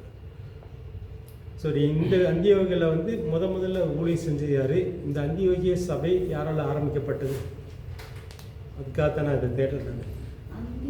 இப்போ வந்து சமாரியாவில் வந்து பிலிப்பு மூலமாக சபை ஆரம்பிக்கப்படுது. இந்த அந்தியோகியா முதல்ல எங்கே குறிப்பிடப்பட்டிருக்குது? இந்த அந்தியோகியில் இருக்கிற சபை யார் மூலமாக ஆரம்பிக்கப்பட்டது? ஸோ அதுக்காக தான் நான் அதை தேடிட்டு இருக்கிறேன். அது பேதுரு மூலமாகவா, பவுல் மூலமாகவா? பவுல் வந்து பவுலுடைய ஊழியத்தின் மையம் இங்கே தான் இருக்குது. இந்த சபை தான் இவரை வந்து ஊழியத்துக்கு அனுப்புது. இந்த அந்தியோகிய சபை தான் பவுலையும் பர்னபாவையும் முதல் ஊழியத்துக்கு அனுப்பும். அப்புறம் அவங்க முதல் ஊழியம் செஞ்சுட்டு இந்த அந்தியோகிய சபைக்கு வந்து ரிப்போர்ட் கொடுப்பாங்க. திரும்ப இவங்களை வந்து அப்புறம் பவுலும் அந்தியோகியா வந்து பார்த்தீங்கன்னா லெபனானுக்கு மேலே அந்த கோஸ்டல் பார்டர் தான் வருது. மேலே துருக்கி போயிடும். துருக்கி நம்ம அன்றைக்கி பார்த்து அங்கேருந்து கப்பல் வழியாக போகிறாங்க. இந்த சைப்ரஸ் தீவுக்கு. இது 20ஆம் வசனத்தில் அவர்கள் சீப்புரு தீவாயும் கிரேன பட்டணத்தாருமாகிய சிலர் அந்தியோக்கியா பட்டணத்துக்கு வந்து கிரேக்கருடனே பேசி கர்த்தராகிய இயேசு கிறிஸ்துவை குறித்து பிரசங்கித்தார்கள். அந்த பார்டர் தான் அந்த கப்பல் பயணம்லாம் அங்கே தான் நடந்துச்சுப்பா. பவுலும் பர்னபாவும் தான் அந்தியோகியால ஒரு வருஷம் தங்கியிருப்பாங்க. ஆமாம்.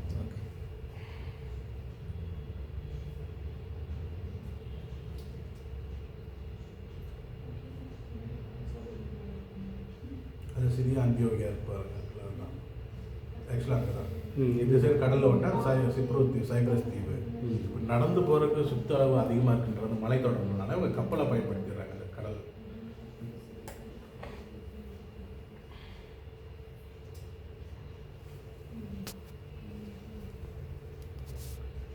துருக்கி பார்டரில் இது துருக்கி, அதுதான் சிரியா. அந்த பார்டரில் கருப்பாக இருக்கிற இடம் தான் அந்த அந்தியோகியா. அந்த குட்டி தீவு இதுதான் எப்பவுமே அந்த கப்பல் பயணம் டெஸ்ட் பண்ணி போகிறாங்க.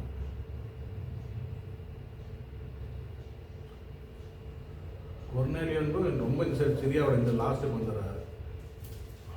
ஈராக்கில் அங்கே வந்துடுறாரு கொர்னேலி இந்த ஏரியாவா? அந்த ஏரியாவுக்கு பார்டர் மேல் சைடு வந்து கிட்டத்தட்ட துருக்கியோட பார்டர் யூரோப் டேஸாக இருக்கும்.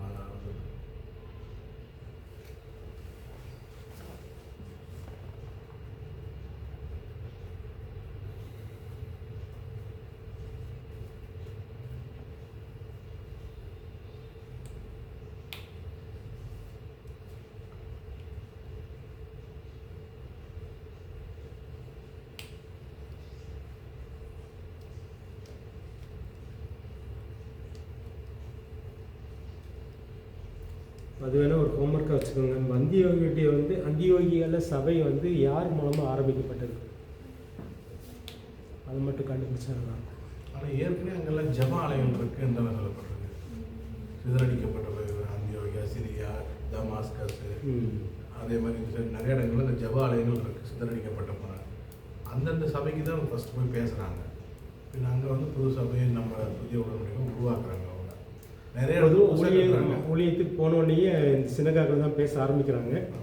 சிலர் ஏற்றுக்கிறாங்க, சிலர் ஏற்றுக்கிட்டாங்கன்னா அங்கே சபை வந்து இப்போ சினகாக சில இடத்துல சபை மாறும், சில இடத்துல சபை சினகாக ஏற்றுக்கல. அந்த ஏற்றுக்கொள்ளும் போது வேறு இடத்துல வீட்டில் கூடி ஜோம் நிறைய இடத்துல சினகாக ஏற்றுக்கல. 12ஆம் அதிகாரத்தில் தான் நீங்கள் சொன்ன அந்த இவ்வாறு கொல்லப்படுறாரு. அகரிப்பா புழுப்புழுத்து செத்தது யாக்கோபை கொலை செய்த இயேசு.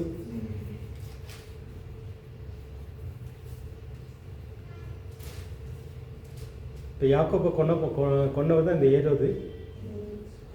இவர் வந்து அடுத்து பேதுருவையும் கொல்லலான்னு பார்க்குறாரு. பேதுரு ஆண்டவர் விடுவிச்சுட்டு இவரை போட்டு தள்ளிடுறாரு.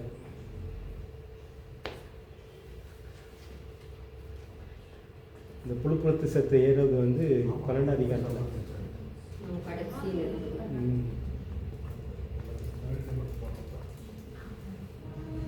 12ஆம் அதிகாரத்தில் 24-25 வாசனை பார்க்கலாம்.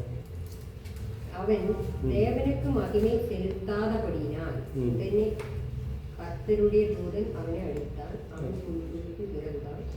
தேவ வசனம் வாழ்வுக்கு பெருகிட்டு பர்னபாவும் சவுலும் தர்ம ஊழியத்தை நிறைவேற்றின பின்பு மார்க்கு என்னும் மறு பெயர் கொண்ட யோவானை கூட்டிக் கொண்டு எருசலேமிலிருந்து எருசலேம் விட்டு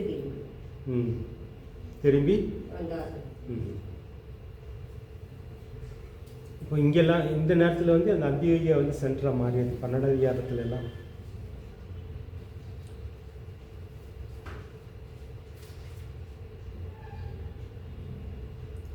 இந்த 13 அதிகாரத்தில் தான் அவங்கள பிரித்து அனுப்புகிறாரு. 13 அதிகாரத்தில் வாசிங்க பார்க்கலாம், 1லேருந்து 3 வரைக்கும். அந்தியோக்கியா பட்டணத்தில் இதுதான் முதல் ஊழியம். நிகர் எனப்பட்ட சிமியோன், இலேன உடனாகிய லுங்கியும், கார்பாங்கு தேசாதிபதியாகிய எரோதனோடு கூட வளர்க்கப்பட்ட மனாயியும் சவுலும் தீர்க்கதரிசிகளாயும் போதகர்களாயும் இருந்தார்கள். அவர்கள் கர்த்தருக்கு ஆராதனை செய்து உபவாசித்துக் கொண்டிருக்கிற போது பர்னபாவையும் சவுலையும் நான் அழைத்து ஊழியத்துக்காக அவர்களை பிரித்து விடுங்கள் என்று பரிசுத்த ஆவியானவர் திருவுளப்பட்டினார். இப்போ இந்த அந்தியோகியா சபைக்கு தலைவர் யாரு? அதை வாசத்துக்கு திரும்ப அதுதான் அந்தியோகியா சபையுடைய ஊழியக்காரங்க யார்?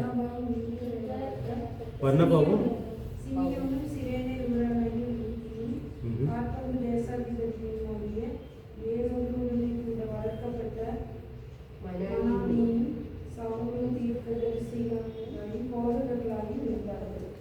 இவங்க எல்லாமே போதகர்களும் தீர்க்கதரிசி அந்த சபைக்கு, அந்தியோகியா சபைக்கு. இது முக்கியம். ஆனால் சபை யார் மூலமாக ஆரம்பிக்கப்பட்டதுன்னு தெரியல. ஆனால் இவங்க தான் அதுக்கு ஊழியக்காரங்களாக இருக்கிறாங்க சில பேர். ஸோ இங்கேருந்து முதல்ல வந்து இவங்களுக்கு ஊழியம் பவுலையும் பர்னபாவையும் வந்து பிரித்து விட சொல்கிறாங்க. 13 அதிகாரத்தில் நீங்கள் சொன்ன அந்த குருடர் ஆகிறது அதை வாசங்க 13ல் எந்த வசனத்தில் வருது? மந்திரவாதியை வந்து குருடன் ஆகிறது, குருடன் ஆக்குறது. மாயத்திற்காரன் என்னும் அர்த்தம் கொள்ளும் பேருடைய அந்த எலிமா என்பவன்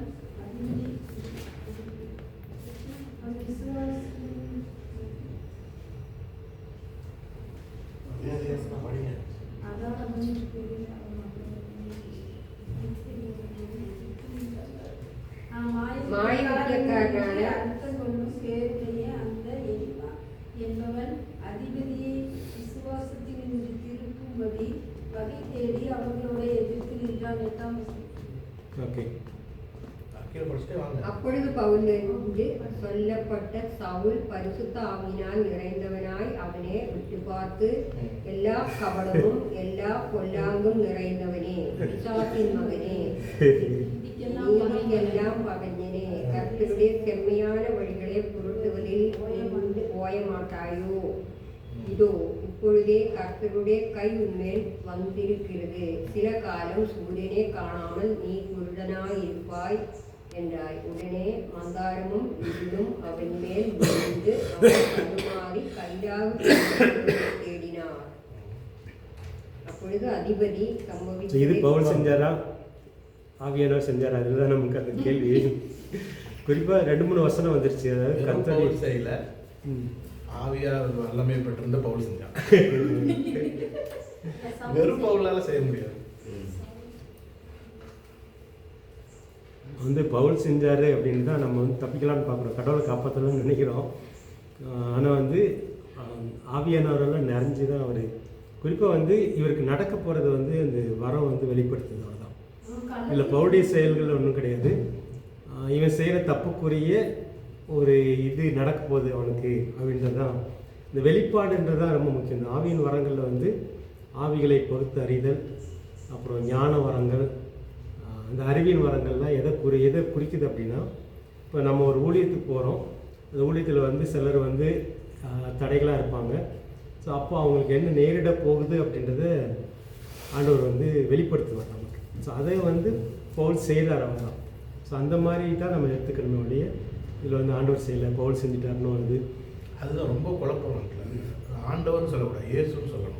ஏன்னா நமக்கு திருவிழம்பத்தில் இயேசு. அப்போ இயேசு கொஞ்சம் ஆண்டவர் நமக்கு அந்த அடிக்கிறது அந்த இயேசுன்னு வரும்போது நமக்கு அது இப்போ டேனிக்கு வந்து இன்னும் அதில் கொஞ்சம் பிரச்சனை இருக்குது. இப்போ இயேசு வந்து அதை செய்ய மாட்டார் அப்படின்றது. அதனால தான் நமக்கு புதிய உடன்படிக்கை பெரிய காரியங்கள் செய்யணும்னு சொன்னோன்னா, இப்போ பேதரோட நிழல் பட்டு சுகமானாங்க. அப்போ நம்ம அங்கே என்னன்னு சொல்கிறது, அதாவது அவங்களுக்கு ஒரு சூப்பர் நேச்சுரல் பவர் வந்ததே இயேசுவால தான். என்ன அவங்க தான் பரிசுத்தவான்களா வந்தாங்க. அப்போ நம்ம குறிப்பிட்ட நபராக மட்டும் ஒருத்தரை பார்க்குறோமா, அப்போ அவருக்குள்ள ஒரு வல்லமை வந்துட்டா அந்த வல்லமை கூட சேர்ந்து சூப்பர் நேச்சுரல் பர்சனாக தானே அவரை பார்க்கணும். இயேசுவோட அம்பாசிடராக அவரை பார்க்கணும், தூதர் அப்படிங்கிறோம். அப்போ நம்ம மறுபடியும் நம்ம அதில் வந்து இப்போ அவரோட நிழல்பட்டு சுகமாயிடுச்சு. இப்போ வந்து அவருக்குள்ள அவரோட சொந்த நிழலா இல்லை அவருக்குள்ள ஒருத்தர் தங்கியிருந்தனால அந்த நிழல்பட்டுலாம் சுகமாச்சு? இப்போ நிழல் சுகத்தை கொடுக்குமா? பேதுடைய நிழல் சுகத்தை கொடுக்குமா? இதை எடுத்துடலாம், நிறைய பேசுகிறோம். பேதுடைய நிழல் மட்டும் சுகத்தை கொடுக்குமா ஒருத்தருக்கு? எது சுகத்தை கொடுத்து பேருடைய நிழல்னால சுகம் பெற்றாரா, எப்படி பெற்றாங்க அப்படின்றது முக்கியம். நமக்கு அதை தெரிஞ்சுக்கிறது. அப்போ அப்படி வரும்போது சொந்த இப்போ எல்லாரோட நிழலும் இருக்குது. இப்போ பேதுனாலும் அவருக்குள்ள ஒருத்தர் இருந்தார், அதனால சுகம் கிடைச்சிச்சு. அப்போ என்னென்ன பெரிய இங்கே வந்து நம்ம பேதருக்குள்ள ஒருத்தர் இருந்ததுனால சுகம் கிடைச்சதா இல்லை. அவங்க வந்து அந்த நிழலை நம்புறது தான் முக்கியம். அதாவது பேதுடைய நிழல் பட்டா கூட எனக்கு சுகம் கிடைக்கும்னு ஒருத்தர் நம்புறாங்க. ஏன்னா பேதருக்குள்ள ஆவியானவர் இருக்கிறாரு. அவ்வளோதான் மேட்ரு. இப்போ வந்து சுகத்துக்கு காரணம் என்னது நம்ம பேசுறோம். காரணம் விசுவாசம். அந்த விசுவாசமும் நம்ம சைடுல விசுவாசம், அவங்க சைடுல ஆவியானவர். இதுதான் முக்கியம். நிழல்ல ரொம்ப பிரச்சனை கிடையாது. இப்போ சில இடத்துல வந்து எண்ணெய் தேய்ச்சி எண்ணெய்னால சுகம் கிடைக்குன்னா எண்ணெய்க்குள்ள எந்த மந்திர சக்தியும் கிடையாது. எண்ணெய்க்குள்ள ஆவியானவர் வரப்போறது கிடையாது. இந்த நம்புறதுக்கு, அந்த ஆவியானவரை நம்புறதுக்கு எண்ணெய் ஒரு அடையாளமா இருக்குது. இந்த நம்பிக்கை இவங்க சைடில், நம்ம சைடில். இந்த விசுவாசம் வந்து நம்ம சைடில். விசுவாசம் இல்லை. இப்போ வந்து பேர் நடந்து போயிருப்பாரு, எத்தனையோ பேர் பட்டிருக்கும் நிழல். எல்லாரும் சுகம் பெற்றிருக்க மாட்டாங்க. யார் வந்து இந்த நிழல் பட்ட உடனே வந்து இயேசுடைய ட்ரெஸ் வந்து எல்லாரும் மேலேயும் பட்டுச்சு. ட்ரெஸ் பட்ட எல்லாருமே சுகமாகல. ஆனால் ஒருத்தி ட்ரெஸ்ஸை பிடிச்ச உடனே சுகமாச்சு. இதுதான் முக்கியம் நமக்கு. அதை விட்டுருவோம் நமக்கு. இப்போ அந்த சத்தியம் புரிஞ்சுன்னா நம்ம பேருக்கெல்லாம் முக்கியம் கிடையாது. அதே இப்போ பவுலுக்கு அப்ளை பண்ணி பாருங்க, பண்ணுங்க. பவுல் வந்து சாதாரண ஒரு இப்போ வந்து பேதுருக்குள்ள இருப்பாரா? இப்போ வந்து பேதுருக்குள்ள இருந்தது ஆவியானவரா, இயேசுவா, தேவனா? இப்போ அதான் டேனிக்கு இருக்கிற குழப்பம்.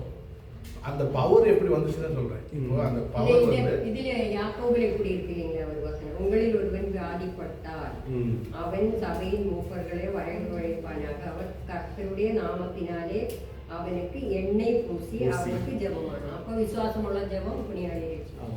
விசுவாசத்தோடு பரிசுத்தரோடு அந்த பவுலுக்குள்ள இருந்து விசுவாசம் அவர் சொன்னாரு, அது படிச்சிச்சு.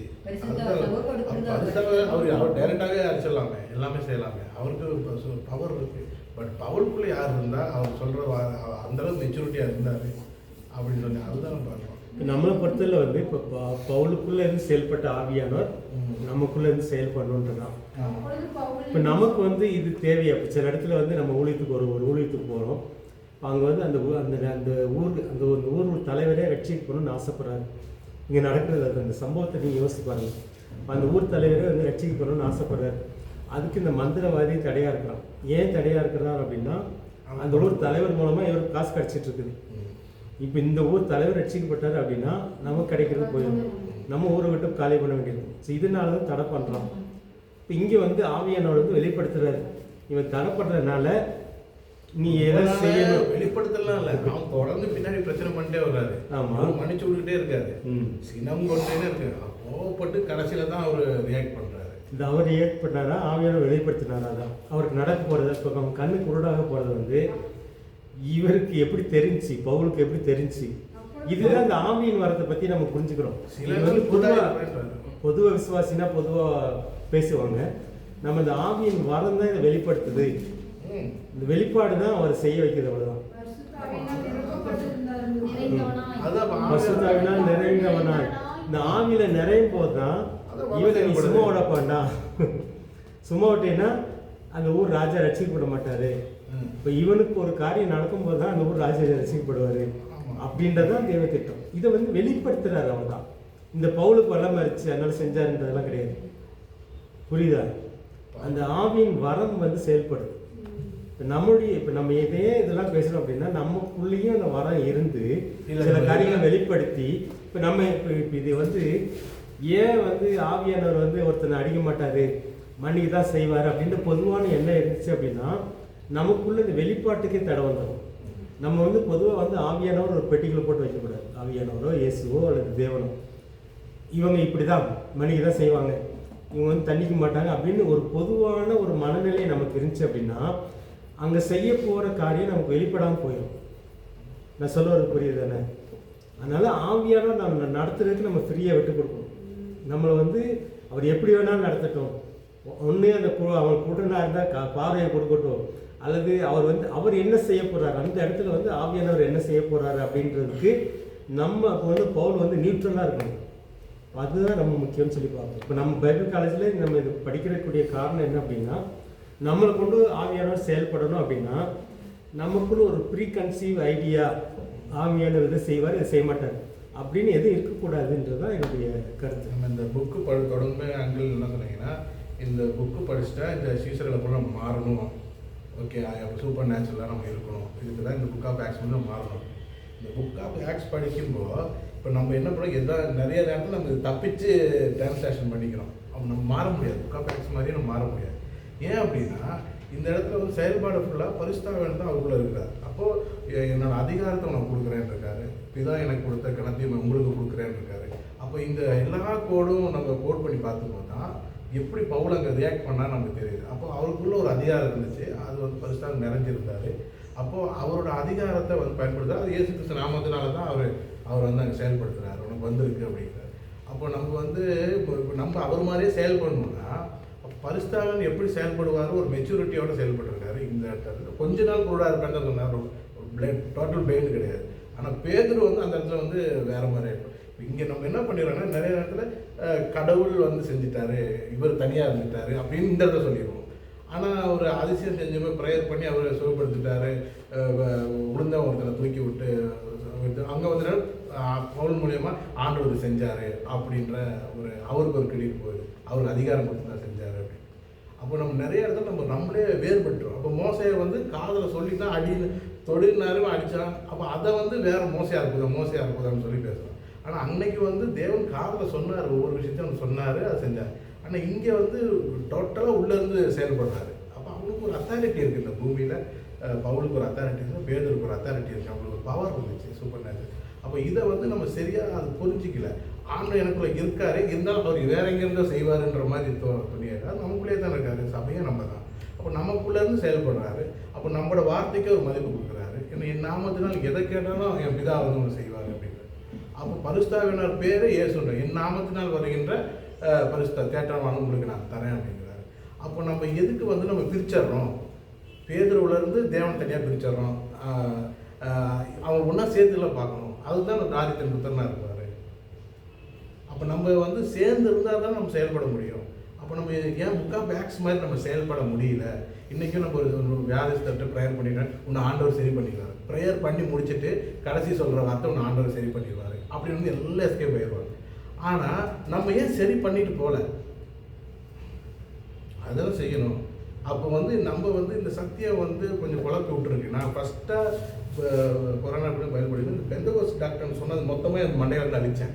எங்கள் தாத்தா சொல்லி கொடுத்தது, பாட்டி சொல்லி கொடுத்தது, மாமது. அதுக்கப்புறம் படிக்கும்போது சில விஷயங்கள் நம்ம இதில் இருக்கிற மாதிரி ஏற்றுக்கிட்டால் மட்டும்தான் நம்மள ஆண்டவர் படிப்பார். ஆனால் நம்ம இந்த மாதிரி நம்ம வந்து ஆண்டவரையும் ஒரு டைமில் ஆண்டவர் பிரித்து விட்ருவோம். ஆனால் நம்ம கூட செயல்படும்போது மனுஷனாக பார்த்துறோம். அந்த நமக்குள்ளே இருக்காரு, அவரோட வார்த்தையை மையப்படுத்துகிறாருன்ற அந்த உள்ளே வரும்போது நம்ம ஆக்ஸாக வந்து என்ன சொல்லியிருக்காங்க வெளிப்படுத்தணும்.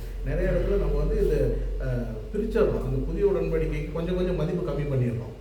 அப்போ இதான் எனக்கு கொடுத்த கணத்தை நான் உங்களுக்கு கொடுத்துட்டே இருக்கிறாரு. அப்போ இயேசு என்னென்ன செய்வாரோ அதை இவர் செய்வார் அப்படின்றது தான் சத்தியம். அதுக்கு என்னன்னா தேட்டர்லாம் உள்ள இருக்காரு, அது இயேசுன்ற நாமத்தில் வர தேட்டர்லாம். அப்படி பார்க்கும்போது நம்ம வந்து இந்த இடத்த இல்லை, அது வந்து அவர் தான் செஞ்சார், இங்கே பேதுரு செய்யலை அப்படின்னு சொல்கிறது வந்து தப்பாக போயிருந்தேன். ஊழியம் வந்து ஆவியானவர் தான் செஞ்சார், பேதுரு செய்யலை இந்த ஊழியம் ஃபுல்லாக. ஆனால் அவருக்குள்ளே இருந்து வழி நடத்தினா இவங்க 2 பேரும் இணைஞ்சதில்லை. அப்போ 2 ஸ்டாண்டில் நம்ம நிற்கிறோமா இல்லை? அப்படி நம்ம இப்போ என்னை பொறுத்தவரை எங்கே பிரித்து பார்க்குறோம் அப்படின்னா, இந்த இடத்துல வந்து ஆவியானவர் எப்படி செயல்பட்டார். இப்போ வந்து பேதுருக்குள்ளே இருந்து செயல்பட்ட அதே ஆவியானவர் நமக்குள்ளே இருந்து செயல்படுறாரு. அப்போ வந்து என்ன சந்தேகங்கள் நமக்குள்ளே ஆவியானவர் இருக்கிறாரு, எப்படி பேதுருக்குள்ளேருந்து செஞ்சாரோ அதே மாதிரி நமக்குள்ளே இருந்து செயல்படணும். அதான் ஆசை.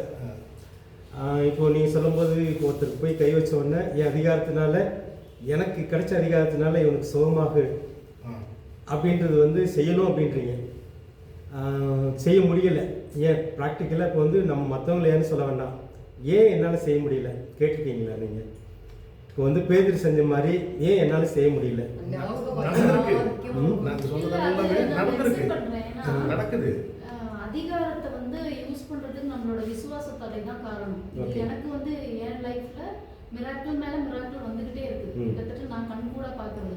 அப்ப நான் யோசிச்சேன் அது மத்தவங்களுக்கு நடக்கல. அப்படின்னா அந்த விசுவாசத்துல தான் பிரச்சனை. ஏசு எனக்கு ஒரு நாமத்தை கொடுத்துருக்காரு, அதிகாரத்தை கொடுக்க, அதனால நான் ஹீல் ஆகுனா ஹீல் ஆகுது. அப்படிதான் என்னோட பர்சனல் லைஃப்ல டெய்லியுமே அப்படிதான் வருது. அப்போ இப்போ இந்த பிரைடனுக்கு நடந்த சம்பவம் கூட நான் கேட்டேன். அதுக்கு முன்னாடி வாரம் என்னோட ப்ரேயர் வந்து நான் விசுவாசத்துல இருக்கேன். நீங்க கடுகளவு விசுவாசத்துல மலையை பெயர்க்கலாம்னு சொல்றீங்க. அப்ப அடுத்த ஸ்டெப்புக்கு நான் போகணும். விசுவாசத்துல அதுக்கு அடுத்த ஸ்டெப் எனக்கு என்னன்னு தெரியாது. அது அடுத்த ஸ்டெப்பு போகணும்.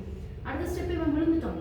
விழுந்தோன்னா நான் எனக்கு வந்து மைண்டு உடனே வந்து அவன் விழுந்துட்டான், ஐயோ இப்படி ஆயிடுச்சுன்னு சொல்லி போகல. விசுவாசத்தோட அடுத்த ஸ்டெப்புக்கு போயிடுச்சு. அவர் பார்த்துக்குவாரு, எப்படியும் காப்பாத்திருப்பாருன்னு எனக்கு தோணுச்சு. அதே மாதிரி அவன் எல்லாம் தெளிஞ்சு விசாரிச்சதுக்கு அப்புறமா பிளாங்கெட் மாதிரி வந்து அவன் குறைச்சிட்டேன் அப்படிங்கிற மாதிரி சொல்றான். அப்ப இந்த இன்சிடென்ட் வந்து சாதாரணப்பட்டவங்களுக்கு வந்து விசுவாசத்தை குறைக்கும். என்ன இப்படி ஆயிடுச்சு, ப்ரொடெக்ஷன் இல்லாமல் போயிடுச்சு அப்படின்ட்டு.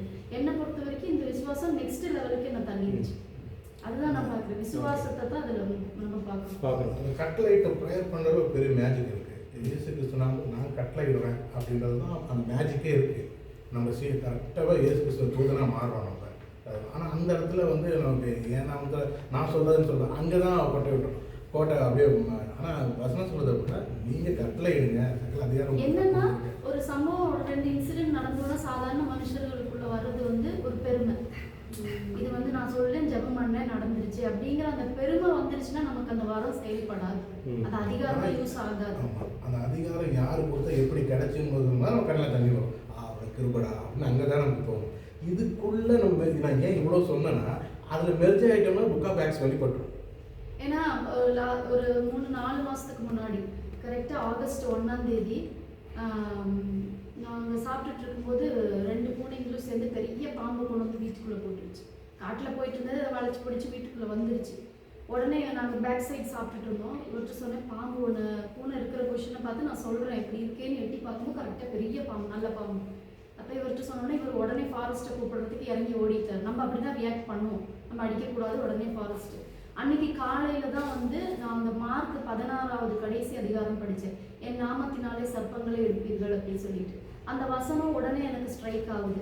நான் போயிட்டு கையை நீட்டி அந்த பாம்புக்கிட்ட, இயேசுவின் நாமத்தினால வெளியில் போய் என் வீட்டில் இருக்கிறதுக்கு உனக்கு அதிகாரம் இல்லை அப்படின்னு சொல்லும்போது அந்த பாம்பு என்ன நோக்கி வருது. நான் கர்ப்பம்பூச்சி பார்த்தாலே தப்பிச்சு தலை தெரிச்சு ஓடுறாள். அது என்ன நோக்கி வரும்போது இயேசுவின் நாமத்தினால தோட்டத்துக்குள்ளே போகும்போது அது அழகாக இறங்கி போச்சு. நான் இவர் ஃபாரஸ்ட் ஆஃபீஸில் கூப்பிடாதீங்க, அது போயிடுச்சுன்னு சொல்லிட்டு. அப்போ அவரோட நாமம், அவரோட அதிகாரத்துக்கு ஒரு யூத் பவர் இருக்கு. அது வந்து என்னோட பர்சனல் எக்ஸ்பீரியன்ஸ்.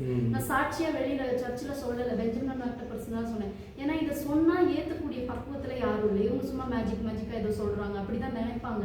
அது தனிப்பட்ட முறையில் அவங்க விசுவாசிச்சு அந்த நாமத்தை யூஸ் பண்ணும்போது நடக்குது. அது இன்னைக்கு தான் நான் மற்றவங்கள்ட்ட ஷேர் பண்றேன். ஆனா இப்படி நடக்குது.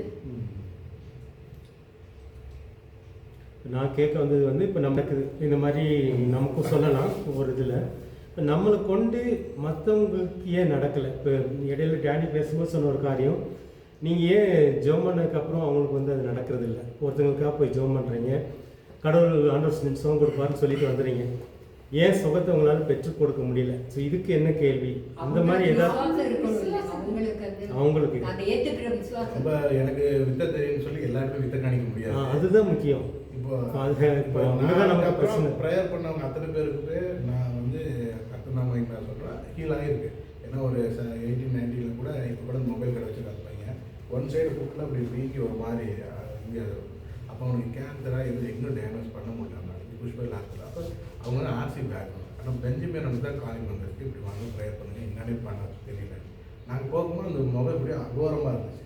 அப்போ நான் அப்போ தான் நான் ப்ராக்டிஸ் பண்ணிகிட்ருக்கேன். இந்த கொரோனா பீரியடில் நான் இந்த இதை பண்ணிட்டு நான் சொல்லுவேன், இப்படிலாம் இருக்குன்னா இந்த நேச்சர்லாம் இப்படி மாறுது அப்படின்னா, சரி நீ வா நம்ம.